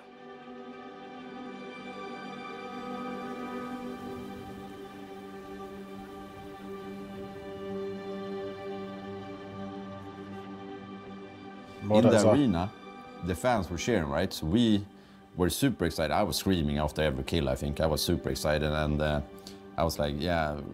Then we won, right? I was super happy. And then, yeah, I was watching Twitter, and that was just a weird vibe, like... Alle waren Held, ne? After the match, then of course we went towards the admin because we were like he's seeing like 70% of the map. How is it legit? I remember being, you know, obviously sad, watching at the reactions. It was so weird as a spectator as well. I remember actually tweeting, I wrote like, this isn't Counter-Strike at all. Yeah. But it was all this circumstance because we're recently cheating accused of Flusha. I remember even walking into the hotel, some players would yell at us, scream at us. So we couldn't really talk to anyone. It was like everyone hated us. We were isolated. Yeah, we were isolated from the competitive scene at that point. Mm. Yeah, people were not liking us. The community did not like us. All the pro players, everyone. That for me was very hard. I was close to stop playing professionally. I didn't want to do anything else. This is not worth it, you know. Weird vibe and very like depressing times. I just remember I wanted to leave. I wanted to get out of there. I think a lot of players, myself included, is like a little bit like regretful probably how it all turned out. Even if in schwierig, ne? Vor allem, weil dieser eine Boost ja tatsächlich das ganze Match und das Outcome so entschieden hat. Ja, schwierig. Aber damals war es halt noch nicht verboten und die haben ja dann erst das Regelwerk aufgestellt, dass du... War das nicht so, wenn man durch Texturen sehen kann? Zum Teil ist es verboten, weil du von dort oben auch teils Texturen hattest, die... Oder wenn hattest, die von oben keine Texturen hatten und sowas. Oder Pixelwalken wurde dann erst verboten. Das kam ja dann erst. Ich meine, das wurde ja dann, wie es auch eigentlich richtig ist, im Nachhinein gebannt. Ne? Nicht wie bei uns, 99 Damage Liga bannt uns für Sachen, die noch nicht bannable waren in deren Regelwerk. So kann es halt auch gehen. Auf dem Major durften die das machen, bis es gebannt war. Das wird danach gebannt. Wir haben damals einen Bann bekommen für etwas, was nicht mit dem Regelwerk abgedeckt war. Das war natürlich ärgerlich, aber ja, schwierig. Also ich kann die Reaktionen voll verstehen, auch damals von den Fans. Ich weiß auch gar nicht mehr, wie wir darauf reagiert hatten. Ob wir das geil fanden oder ob wir da auch tilt waren, ich kann mich da nicht mehr dran erinnern. Aber ich kann beide Seiten verstehen. Weil für die, wenn sie dann weitergekommen sind mit dem Boost, halt auch scheiße, die Reaktion danach zu sehen. In my opinion, it was not legit to do something like that. I can't say that it was also something good with all people going harsh at them or whatever. The bashing on their side, like where too heavy, way too heavy, and I think it was really hard for them. Not the best memories after that win, but because at the end of the day we decided to drop out of the tournament. Yeah. Fnatic has forfeit the match between against LDLC. Okay. So this is final and LDLC is through. They're gonna face off against. Ja, das, was sie ja auch eigentlich nicht hätten machen müssen, ne? Also, weiß nicht, war dann im Nachhinein schon Sportsmanship, dass sie dann gesagt haben, okay, wir geben unseren Spot wieder ab. Hätte man vielleicht vorher sich denken können, dass das keine guten Reaktionen nach sich zieht, wenn man dadurch ein Match gewinnt, aber ja. We essentially decided there's no point in doing it. Who can handle that, actually? No, it was like you had to isolate for a while from social media. Ja. Aber die kamen dann ja fettdreh. Olaf Meister auch mal eine Zeit lang mit Abstand der beste Spieler der Welt gewesen. Ich hoffe, wir sehen gleich das Turnier, wo der auf Cobblestone mit der Tech 9 im Alleingang jedes Mal den B-Spot genommen hat. Wobei ich glaube, nee, das war Kato 15. Ich glaube, da waren wir ja schon. Das war Katowice 2015, wo der auch so insane war. I mean, I don't think that boost was that overpowered, and I've said this many times before.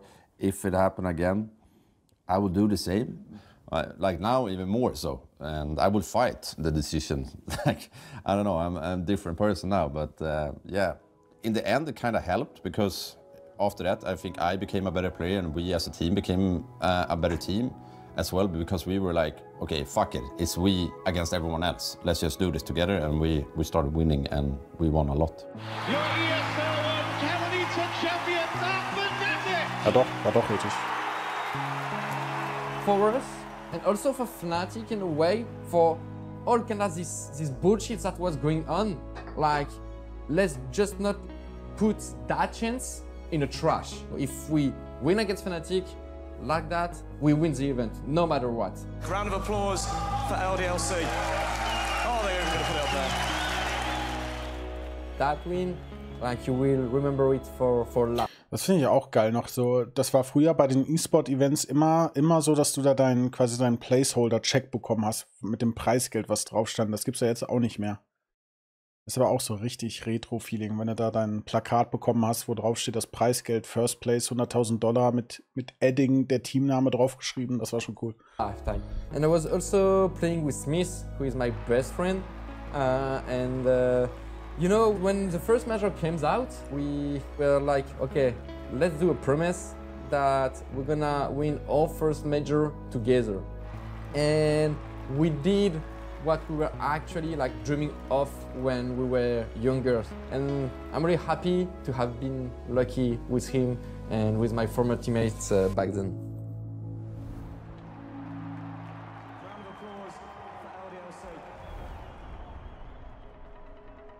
So, was ist das nächste Kapitel? Was kam dann noch? And with the controversy behind us, a new scene began rising. Born out of South America. Ah, na klar, die Brasilianer. SK Gaming. Wen kriegen sie da jetzt? Coldzera? Fallen? Safe Fallen, oder? Ah ja, den haben wir im Intro ja auch kurz gesehen. So many years playing. So many nice moments. Major, trophy, a lot of friends, some rivals. Very cool. When CSGO came out, personally I had just joined university. I was studying electrical engineering for 2 weeks, and then CSGO came out. Und geschmissen. And for me it was like, what the hell do I do now? Do I Bis 2 Wochen im Studium, CSGO kommt raus und du schmeißt es einfach hin. CSGO war am Anfang ein Haufen Scheiße. Da kannst du doch nicht ernsthaft schon daran geglaubt haben, dass da eine E-Sport-Karriere mit finanziellem Backing irgendwie hinterschlummert. Der hatte keinen Bock auf Studium. Keep studying? Do I finish this university or do I really go all in again on gaming? Because I had done that before. It was in 2009 when I got the invitation to play with the best Brazilian players at the time. And I really went all in during that time. But it was a tough time for CS overall because I think it was at the very end of PS 1.6 and things were not looking that good anymore. So yeah, I had some thoughts and I decided I had to go all in again. I had to keep going. World Cyber Games Sao Paulo 2010. 2010 habe ich noch Trackmania gedaddelt. Das war, ne, wobei 2009 habe ich mit CSS angefangen. Final National. Steht hier ein Preisgeld drauf? Nee. Aber ich kenne die anderen Spieler alle nicht. Aus der Zeit, die brasilianischen Spieler. Ich glaube, da könnte ich gar keinen Namen nennen. Wir machen eben noch mal eine kurze Pause, weil irgendwie ist mir sehr warm. Ich weiß nicht, warum das so warm auf einmal geworden ist. Und ich bringe mal eben meinen Teller hier weg und hole mir noch mal was zu trinken. Dankeschön, Jackspin, für den Prime-Sub. Ah ne, jetzt regnet es draußen. Hä? Ey, ich habe doch vorhin, wo wir das Video angefangen haben zu gucken, gesagt, blauer Himmel, keine Wolke am Himmel, jetzt regnet es gerade bei mir. What the fuck? Was ist mit dem Wetter los? Okay, wir machen eine kurze Pause, dann geht's weiter. Aber bis hierhin sehr, sehr geiles Video. So, jetzt kommt die Zeit der Brasilianer.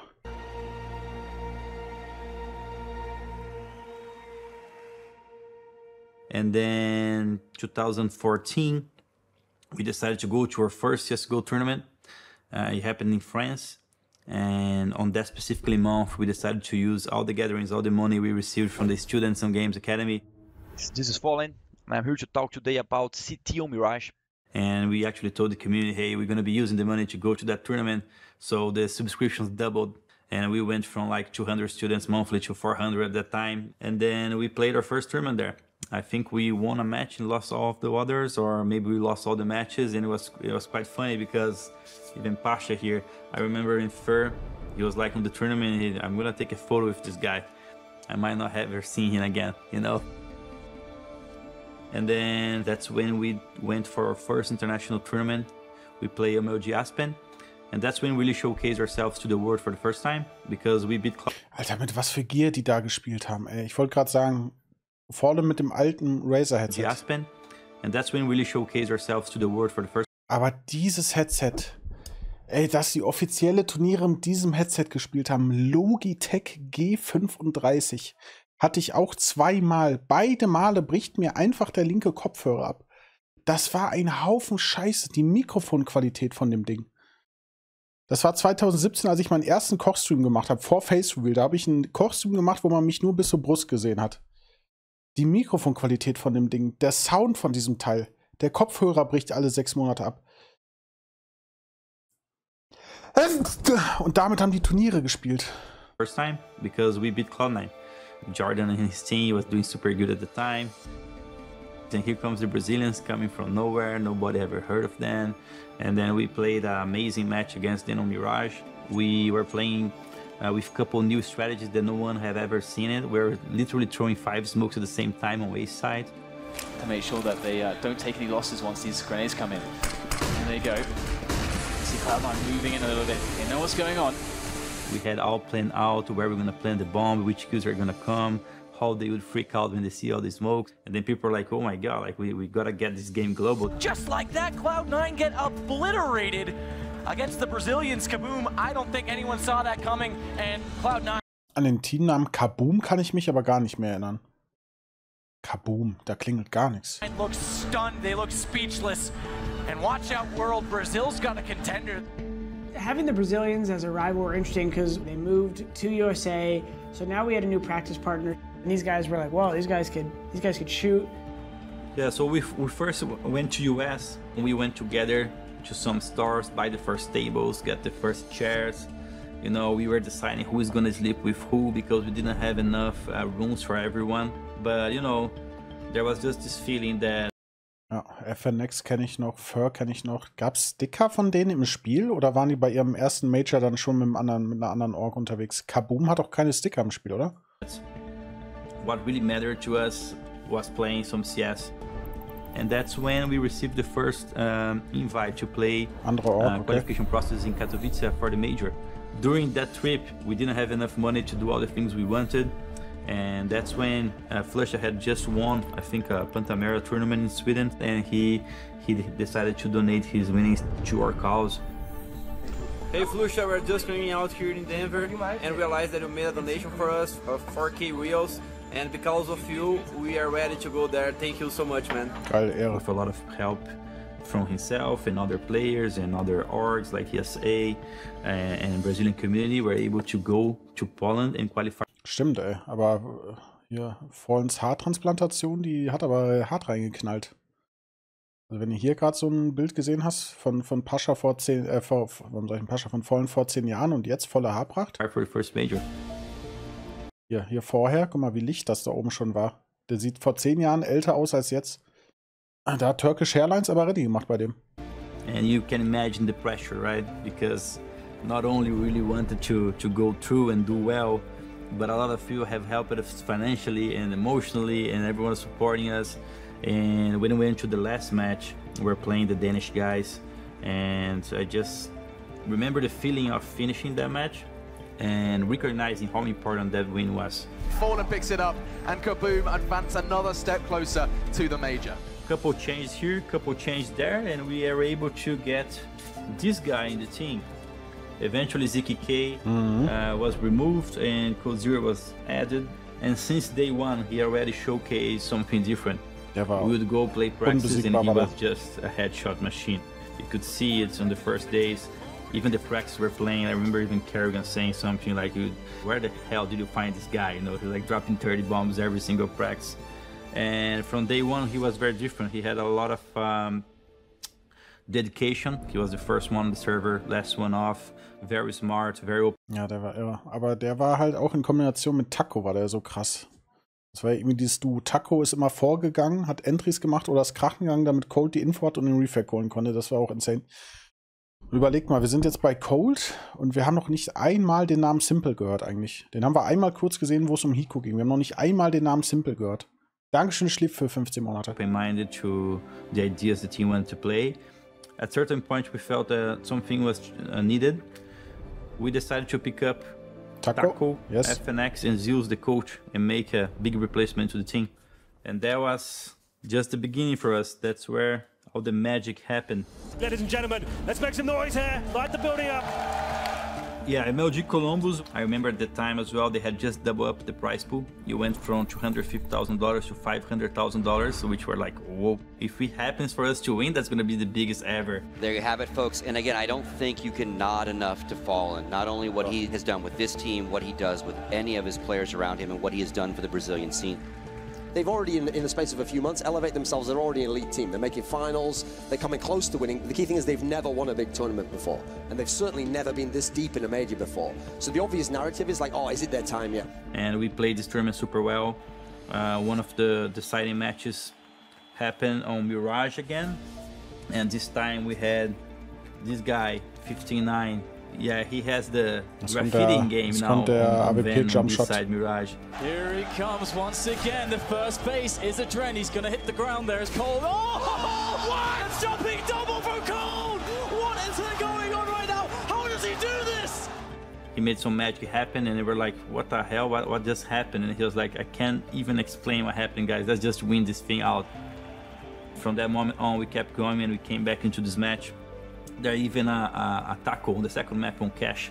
He wrongly, or I think he misbought the auto sniper, and he was getting so many kills with him. I think he even bought it again afterwards.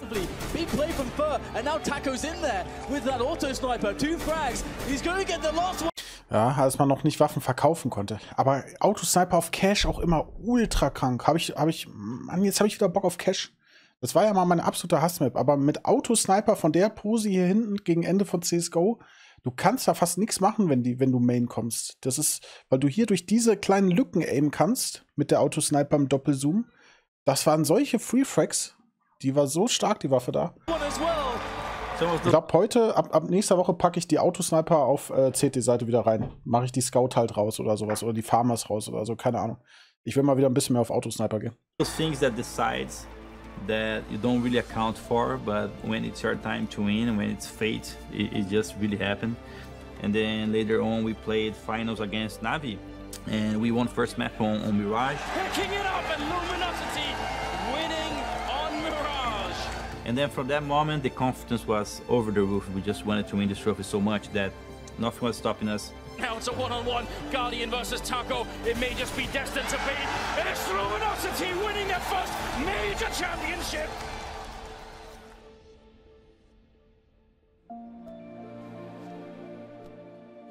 So yeah, this team was quite special. Quite special. Back-to-back major player, champions. Taco playing for the team, doing his anchor role. Every team wanted to have a Taco at the time. We had Code Zero, best player in the world for 2 years in a row. Insane rifler. We had Fur, the most aggressive player, and I would say meta-changing game style, you know, like so many people learn from him. And we had FNX, surviving from the ashes, clutching a lot. And FNX, the kind of player who you just see that he was born for the game. Going through my mind, that was like, oh, everything really was worth it, you know. I have been playing since 2003. I won that in 2016, so 13 years of grinding, you know, a lot of time looking for a moment like that.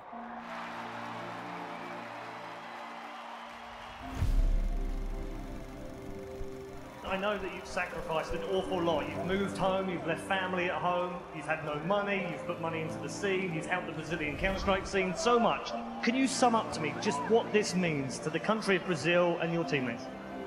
Just to sum it up, this is our dream coming true. And I don't know, just thanks. It's our dream to play Counter-Strike competitively, and winning the biggest tournament ever on CSGO means so much to me personally, and I'm sure it means a lot to my teammates as well. Das war halt für die auch life-changing Geldsummen, die da gewonnen haben, ne? Guck mal, konnten sich die Flüge nicht leisten mit ihrer Org. Und Flusher donated da $1.400 rein, damit die überhaupt da hinkommen. Schon krass.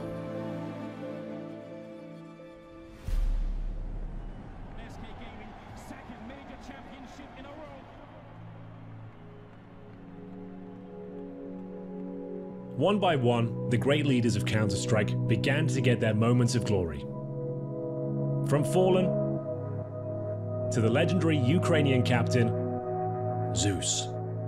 I just say, Olaf Meister, I love you. And second, God help me, and I won major. Was war das Speech? Das war das Major, wo ich nicht mal die Bronze picken bekommen habe. But despite all of this, the scene still yearned for a major win out of North America.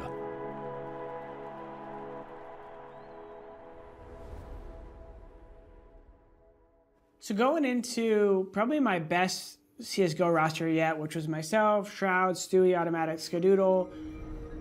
We hit our stride for sure, but really we hadn't done what we wanted this whole time. We hadn't won a major. You know, I think at that point something needed to happen to our team, myself and Shroud out for Tarek and Rush, and honestly it looked all the same. Everything looked the same until E-League Major Boston. Von Automatic habe ich aber auch ewig nichts mehr gehört. Macht der noch was? Ist der auch zu Valorant gewechselt? Der war auch mal so insane krass. So much history, and it's all about this trophy. Yeah, the E-League Major. Auch Valorant? The final, the choke. Yeah, it's a hard one. I mean, we played super good going into that tournament. We were super confident, and during the tournament we just became better and better and better. FaZe Clan, this is meant to be their major. They've been the favourites for like coming in, one of the most expensive rosters, if not the most expensive roster. If they don't win this, this is a missing ring. FaZe, not only was their team top to bottom skilled, Olaf was probably considered the previous couple years one of the best players in the world, came back as like not even their star player at that point, and he was still such a beast. Then you got Nico, who's arguably the best rifler of all time in CSGO, Kerrigan, who's arguably one of the best strat callers, Rain, who's one of the most solid LAN players. Every shot he needs to hit, he's gonna hit. And then Guardian, he was one of those operators who you felt his presence always. And der war auch so krass. Then in the final, right, we play Cloud9, which was a very big surprise. They went down 0-2 in the group stage. Boom, you go into E-League Major groups, 0-2. You're 0-2, dead team walk-in starts to rise, the zombies start to stand up, there's like resentment building in the team, people aren't very happy. Behind the scenes, there was a lot of rumors going around that Cloud9, the team was finished, like they were done. They didn't want to play with each other. And they flipped a switch, and that switch was, now they're 1-2. Now they're 2-2. Now they're 3-2, they're out of groups, and now all of a sudden something's cooking here. Now Cloud9, on the other hand, an unbelievable, difficult run that they faced. It was an uphill battle. They had to beat all of the top teams above them to get there. We were kind of happy to play Cloud9 in the final. And we were like, oh, yeah, okay, now we got a very big opportunity here, right? And then, yeah, the final, we win the first map, and then we lose the second map, and then we play the third map, Inferno. And yeah, I think everybody knows how that went. To this day, I still haven't looked at that game. I haven't looked at that VOD. I can't do it. You've never watched it back? No. I have a very hard time doing so. I've watched the Mirage game. That's the only one. I watched the one we won. And I'm like, I'm not watching more, man. I don't really see the point because I know that I'm just going to get pissed off. I'm just going to get angry. I'm just going to get tilted. All right, let's watch this shit again. Oh my God. Und der macht's für die Documentary. We're here on NA soil. You got Stu coming on Tarek's shoulders. I think the boys were just, first of all, like the fact that they were there at all after being 0-2 was probably running through their heads. And then I think just in general, they knew they needed to get this crowd going. Like any advantage you can get. Yeah, it was a super big moment for Americans. Not only the first time in a major final, I think it is for the Americans, or second time, but also being on home soil. Nobody expected it. Boston makes a noise in his bitch! They start to press, and the pistol bullets are all over the place, but it's going to be FaZe who get the defuse. I think the whole game was very close, and then on the T side, when we switched over, we played super good in the start. I don't know, I felt super confident during the whole final, during the whole major. I had a feeling that we were going to win. Match point FaZe, they are on the cusp of winning this major. And after that, I think we all started to believe maybe a little bit that we had already won. And you said Cloud9, if they wanted to do it, they'd have to do it the hard way. But at the same time, this makes me feel a little bit better because I thought it was 15-9, but 15-11. But we should still win this. Tarek is not done with this major yet. Here it is, Tarek! They stay alive for one more round. Tyler gets big op kills, big clutches, big B holds. Like they definitely needed to show up. It wasn't easy. In the most pivotal moment, it has to be Carrigan, it has to be the leader, but it's Russ all the way. And Cloud9. Und dann fängt es an zu zittern. 15-13. Ah. Mal überlegen, Rain ist seitdem der da ist, war der durchgängig bei FaZe. Ich glaube, Carrigan war ja zwischenzeitlich nochmal woanders, aber Rain ist einfach seitdem ist er bei FaZe. Then still we started playing off in pool on banana like every round, and we had a very hard time adapting to that. Being pulled, Automatic coming off his position, the smoke, the flashes, Automatic's blind, Stewie needs to land some shots and he is. 2 kills for him. There was a couple of moments where it looked bleak and then all of a sudden, boom. Goes down, he must stay alive. Stewie is going absolutely crazy on the B-bomb site. There's no time to plant a bomb, it's too late, the money's not there. One more round. There was a lot of noise. The heart starts pumping 10 times faster because you just want to end it. The final buy, the final round. And this is a lot of pressure because we felt that we should win this major. And there was a lot of people that really wanted to win a major. Guardian has been in a major final like 4 times, and this was his 4th one. And we are 15-14, and it kind of feels like this is the only chance we have. Take a breather here and recompose for the final round of regulation. Yeah, I think they like faked A and they were falling back B last second. FaZe Clan trying to force the CTs back on A. There's 1 minute left. I think we have a little bit hard time to decide what we want to do. I make a stupid play. Olaf Maestro has been taken out towards the B-bomb site. It's about the pressure it gets to you, man. And I think FaZe like might have got a kill, but there's like 12 seconds. They are 1v3 on B now. If Stewie just gets run over, they'd probably get bombed down. Stewie's on his own, but look at the time! And this by Stewie, man. Look at the time, there's 7 seconds to got the bomb! Boom, time's wearing down. You can hear Barrel's voice right now. They're trying to build pyramids, but there's no more play! Boom, Stewie holds B up. Stewie won around! We're going to overtime! Cloud9 have done it! How have they done that? They came back all the way! He hits every shot. If he misses one of those and they get the refrag, we win the major. So that feels hard to see, yeah. It's hard to watch, man. It is. It's first time seeing this, so. Okay, den dritten kann halt nicht missen da. Yeah. Yeah, I don't know. secured the overtime, which was still not a done deal, but what an epic feat in that arena. And that's when the crowd started losing their mind, saying, I think we can close this. Let's do it here. They give themselves another chance, and you have to wonder. These personalities, I feel like both Tarek and Stu especially, they kind of become better when the crowd is on their side. They can feed off it, you know, right? And they didn't give up, and you have to give it to them. NA's wanted this major so bad that I think right when they hit that overtime round, it was like a release, collective release of the audience, like losing their mind. I mean, for us, it was hard to reset mentally, right? Because you feel like you kind of have already won the major when you're at 15-11 T side. And then you're on overtime, you're like, shit, we had 4 tries. Cloud9's defense is looking very strong indeed. Press back at it again from the pit position, and it doesn't seem like there's a way to stop Cloud9 now. But it's hard watching because it's so like small stuff that could have changed a lot of rounds. And that's... It's Guardian. He's the only man standing between Cloud9 and the major. It's going to be a double peak. There's the first one. We're going to overtime number 2. Guardian did clutch a lot in this tournament, so you felt like it was still a possibility. Das war aber auch so ein geiles Finale. Right? Can he do it again? He's been in this position before to win phase around a very important, very crucial one. Can he deny Cloud9? He's going to close this 1v2. This is what he does. Ja, das weiß ich auch noch. Ich wollte gerade sagen, irgendwas hat da geklingelt. Da hat er richtig weggeschossen. Hat Guardian jemals einen Major gewonnen? Mit Na'Vi irgendwann noch? Ich glaube nicht mehr, oder? Dankeschön, Kirby. We saw from this position before. He cannot miss a single shot. You hear them saying, send them home. Guardian waits patiently. It sucks wanting your teammate to clutch, but this, I don't know. As Cloud9 sets the push up. Oh! Er hat ihn verschossen, aber... And they peeked him and he missed a shot, and I was like, dude, that was it right there. Cloud9 are your E-League Major champions!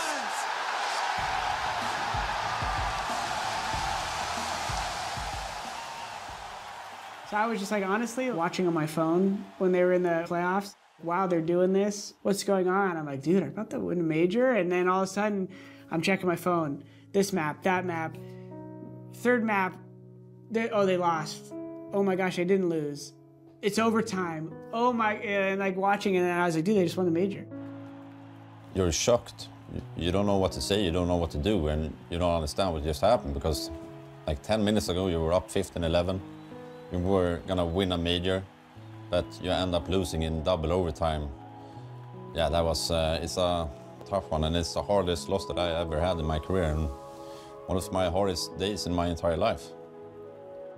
Oh, dude, I can't imagine for Olaf, Nico, all those boys on FaZe. I mean, one, to just feel like you're just such a better team top to bottom, and then two, actually be at match point and let the map slip out of your hands like that.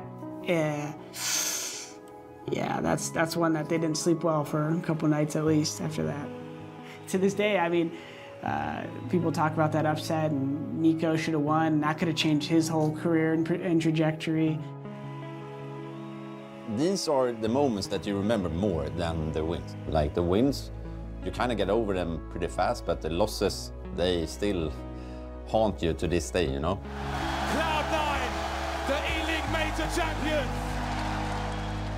Wo die Pokale noch nicht 3D gedruckt waren und noch geil aussahen. Mann! It did. For the fans now, we had something to hold on to. And then as players, now you knew that everything was going to be taken more seriously. Today, you have made history. You are the E-League Major Champion. Thank you. I don't really have much words to say, as you know. I'm not crying, you're crying, stop. It's just so epic to have Skadoodle do that interview because that's not him. Like, he was always in the background, and to have, I'm not crying, you're crying, you know? But I understand to pass that barrier and to overcome that is kind of what they were all playing for.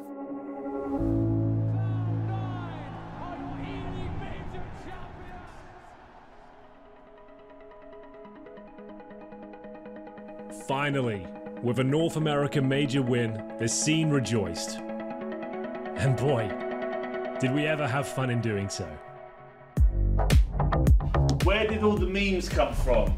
You are not my friend, you are my brother, my friend. You're not my friend, you're my brother, my friend. I I definitely think North America had the most like content, you know, like you know, the chicken coop scene. Please, chicken coop. Chicken coop! Chicken fucking coop! I could hear his voice from the picture. I don't know how often you could say that. Tarek eating cereal, getting aces.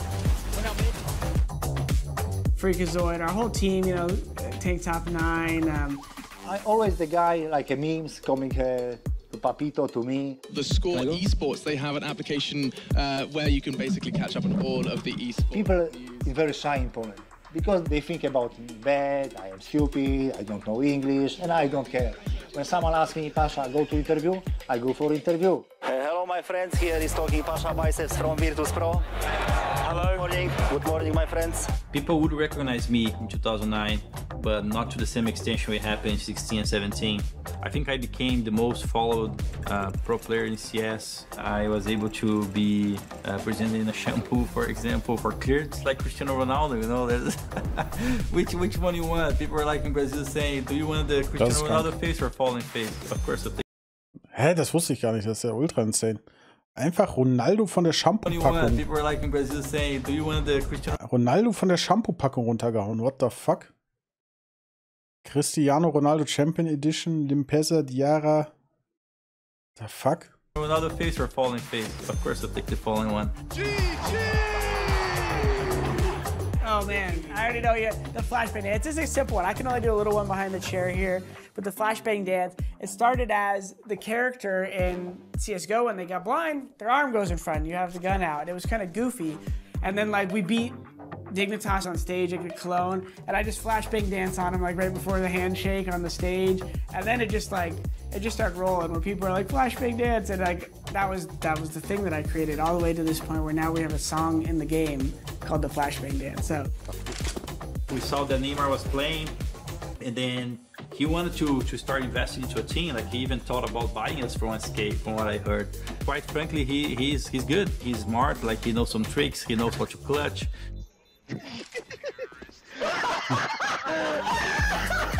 I see him a lot, and I go to matchmaking, and there was the guy who, you know, act bad, and I say to him, "You are not my friend."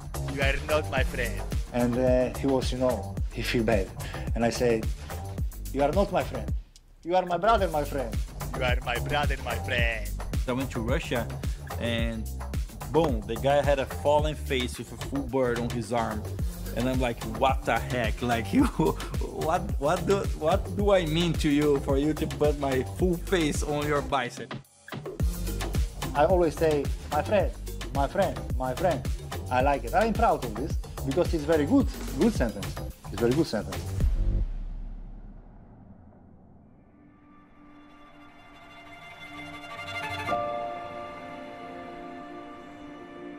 But amongst all of that fun, little did the scene know that a new king was emerging. Simple. From the icy winds of the north. Doch noch nicht. Dupree?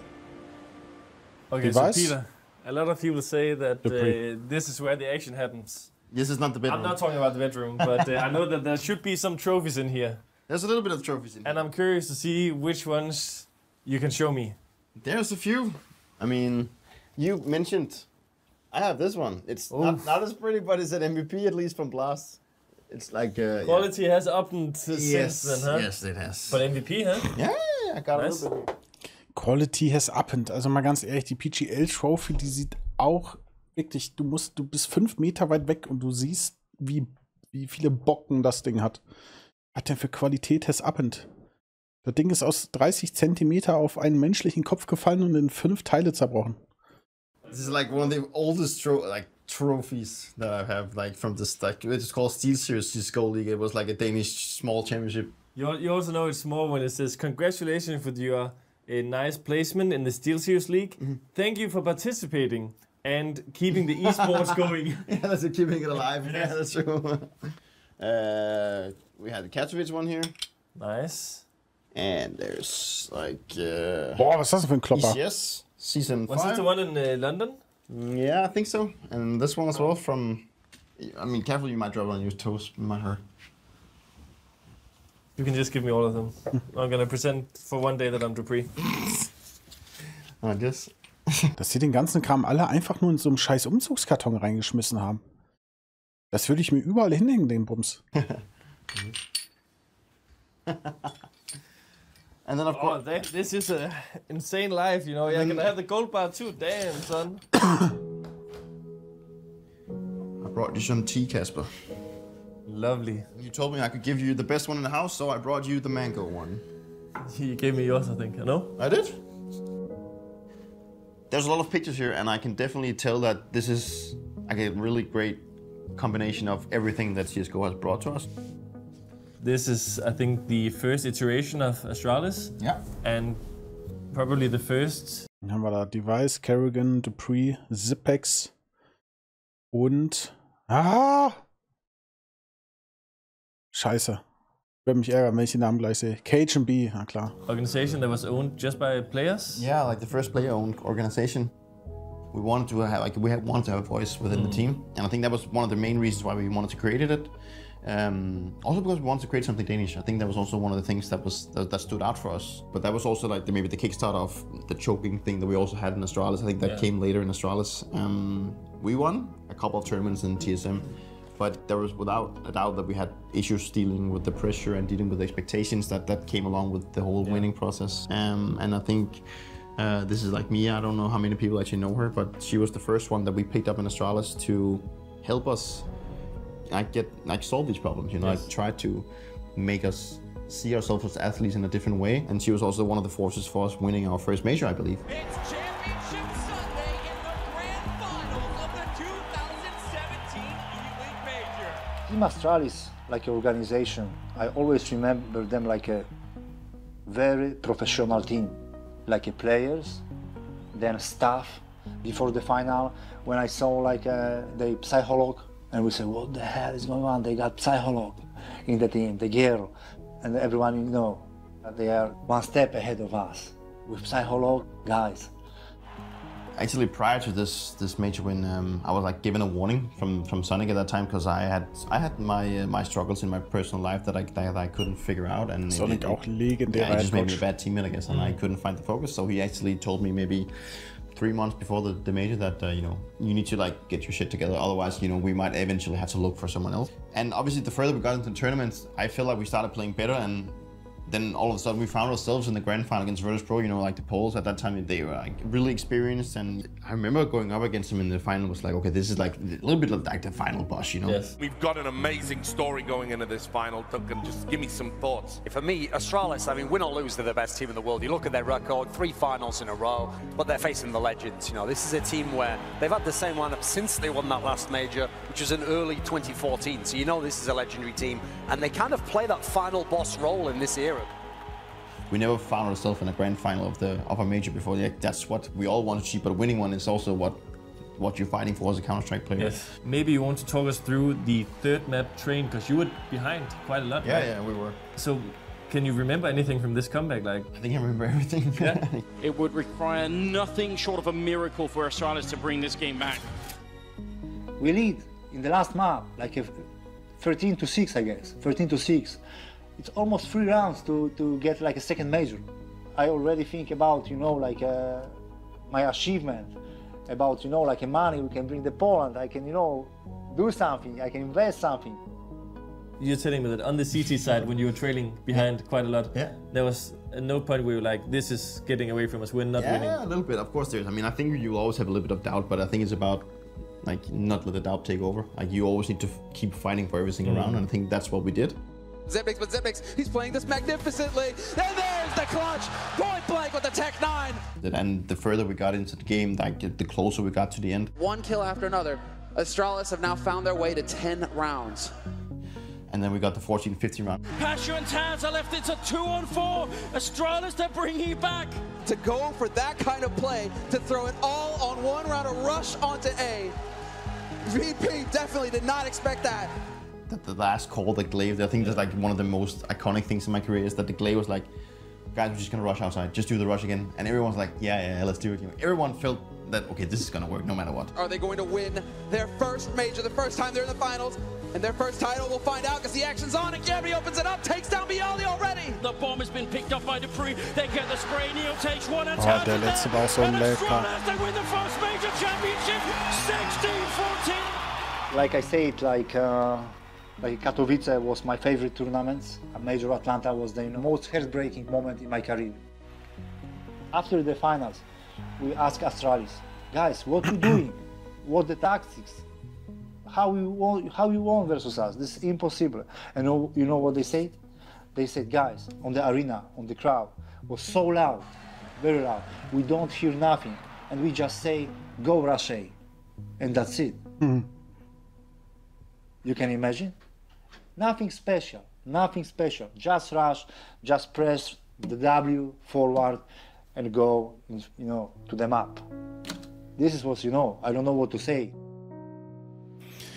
I ended up getting the last kill as well, and all this, the feelings of getting. Aber man kann so ein dummer Scheiß halt klappen. Da rechnest du als Gegner nicht mit. Auf einmal stehen die vor dir, ohne eine einzige Flash geworfen zu haben oder so, und dann bist du halt weg. Getting a warning and being, oh, there's a chance I might get replaced and everything. I had all that taken away from me. 3 days, I don't know how we lost, really.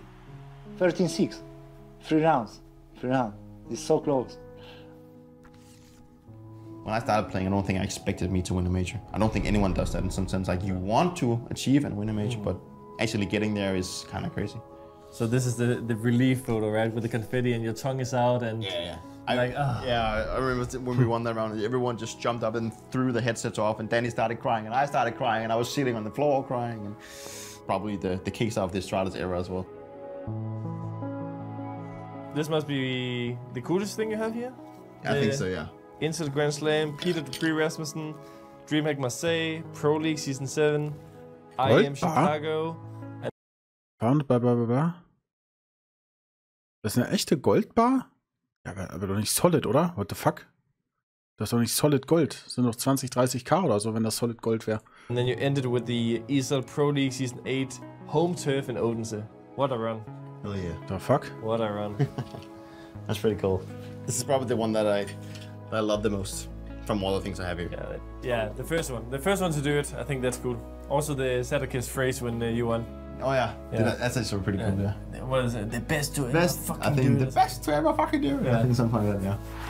And for the first time in history, the best of all fucking time, until Grand Slam, it destroys. This is actually from the win in Odense. This is where we won the Grand Slam, where I hugged my dad. It was like maybe half a year, 5 months before he passed away. So this is like. Stimmt, dann hat er das Turnier noch gewonnen, wo irgendwie 1 oder 2 Wochen vorher sein Vater gestorben ist. Stimmt, das weiß ich auch noch. Like one of the oldest, like the newest pictures I have of him. And then I have one with my son above, so it's like dad and son, dad and son. Yes. It's been kind of a thing that has been following my whole career, that my father was suffering from cancer. So the whole idea of me, having to go to the major and play there and play, to defend our championship and everything was super tough. But his wish was just that he wanted me to do the things that make him proud. I came into this tournament with my father. He passed away just before I got here, and his last wish was that I went here. And so I really want to dedicate this win to my father. When I got there, it kind of felt like I got to my second family in some sense, Yeah. and it just felt really nice knowing that all the rivals that I had, all the players that I was competing against, I think we know that we can put things aside if things get serious. And for me, that was a really warm feeling. So that was amazing, at least.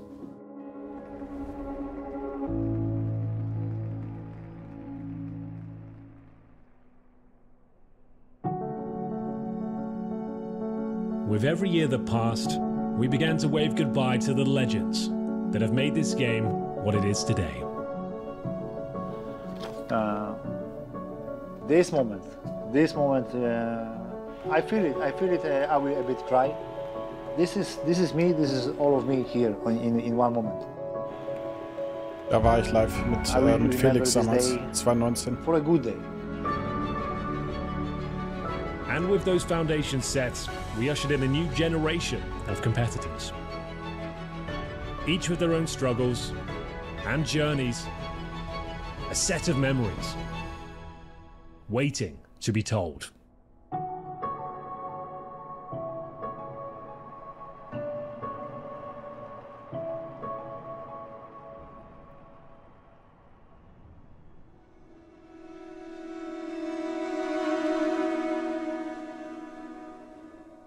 I guess looking back at the early years, it really was all about the memories. If I take a look at all the pictures and all the memories, what would be my takeaway is that what an incredible journey we have done as a team, as an individual, and also like how big esport has become for people's lives. It's a big story, and we're all part of that story in Counter-Strike. Oh, I don't think I would have seen like 1/16 of the world without Counter-Strike. Not only seeing other places has always been such a big honor for me, but just getting to see other cultures and see the different sides of humans depending on their backgrounds. It's always been a big blessing for me. I think when it comes to greatest memories, being on a team and like really getting to have the bond with your teammates is probably like the thing I celebrate most. Other than that, man, always able to be pretty proud that I left most of it in the server.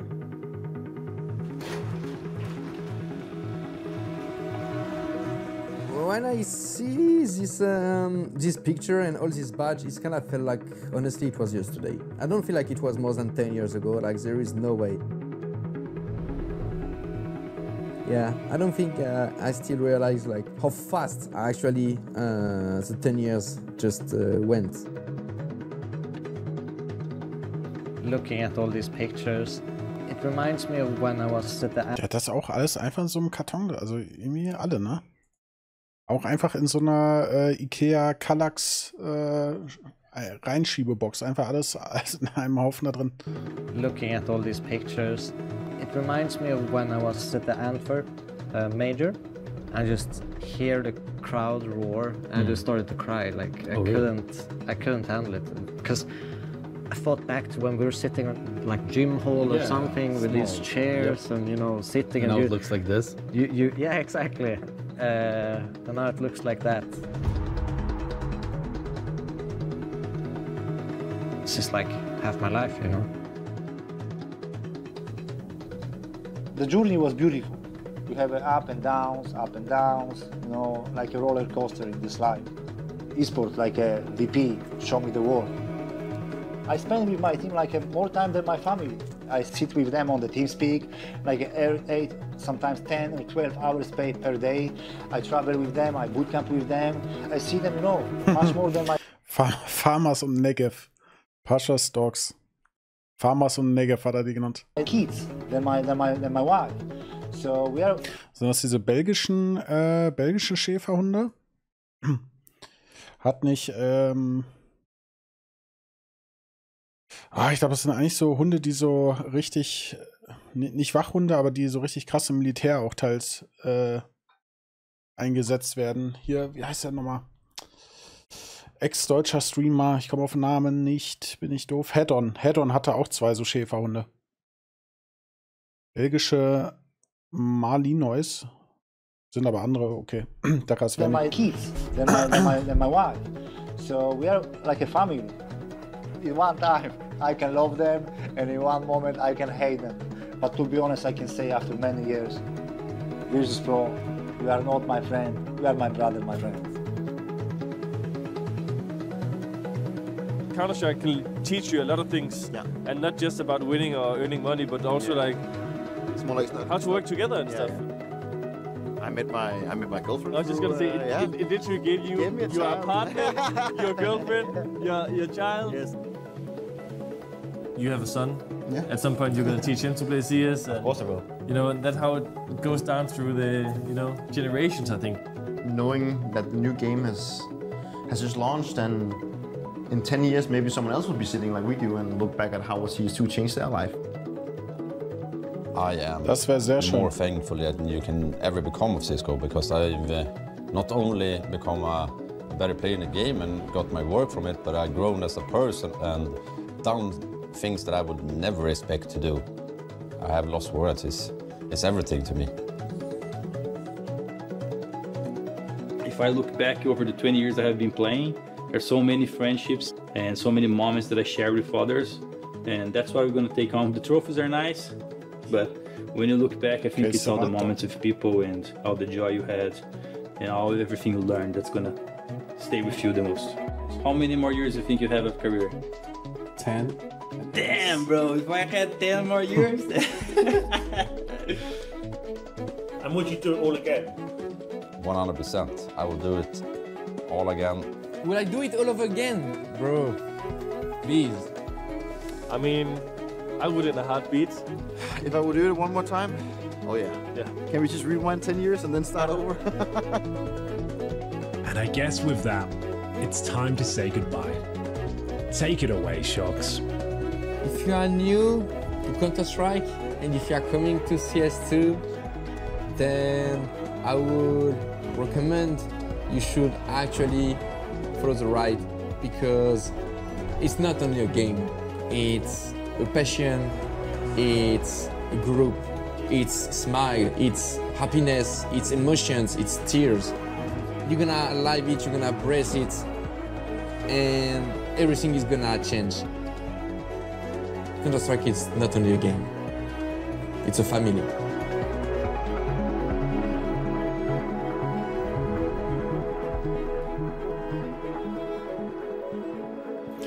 Sehr, sehr geiles Video. Aber das wirkt so, als das war Teil 1, oder? Da kommt doch noch ein Teil, oder?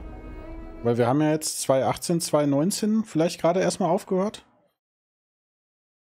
Da wird ja noch was kommen, oder nicht?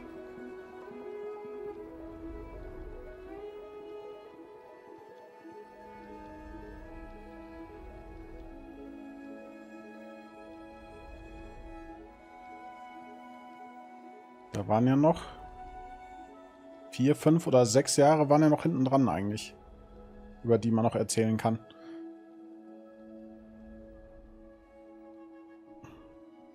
Are red balls only for the commercials, or can you actually drink them? No, you can actually, you can drink them. Wollte doch sagen, da kam es doch ganz am Ende. Ja, super, super krankes Video. Hut ab.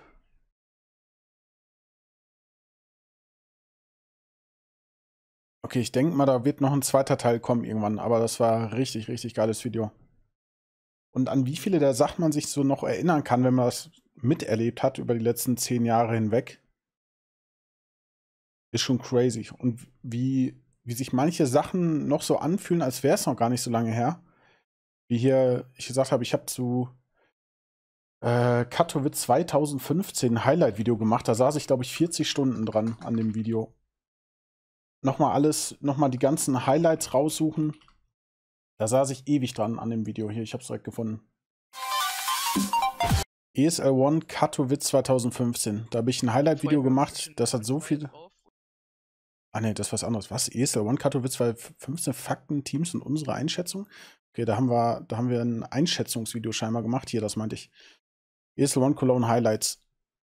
Die Demos runtergeladen, die Sachen einzeln rausgerendert und so. Hier, guck mal, habe ich vorhin noch gesagt, Olaf Meister mit der Tech 9 auf Overpass, hatte ich noch im Kopf.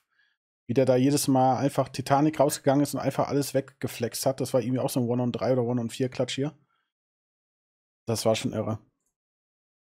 Also bin ich sehr froh drüber, dass ich da eigentlich von Anfang an mit dabei war und all das miterlebt habe. War das auch? Device gegen Alu und Freiberg. Das ist schon geil. Ich hoffe sehr, dass ja, CS2 da irgendwann nochmal anknüpfen kann. Zumindest auf dem Pro-Level tut es das ja. Ne? Also das Major jetzt ist ja auch gerade wieder sehr, sehr geil. Aber ich hoffe, dass das Spiel für die Casual-Gamer auch nochmal so geil werden kann, wie das früher in CSGO der Fall war. Aber dazu, oh, Keystars, ey, guck mal, hier habe ich noch selber so Overlays gebastelt und so extra. Ja, mal schauen. Also ich bin nach wie vor der festen Überzeugung, dass wir die Peak von CS2 noch nicht mal ansatzweise angekratzt haben. Dass wir noch immer in den Anfängen sind, wie es auch in CSGO der Fall war. Das Spiel war die ersten 1, 2, wenn nicht sogar 3 Jahre auch absoluter Trash. Aber manchmal dauert das halt, bis Sachen so sind, wie sie sein sollen. Mal gucken, was da die Zukunft bringt. Aber sehr, sehr schöne Memory Lane hier von Red Bull. War ein sehr geiles Video.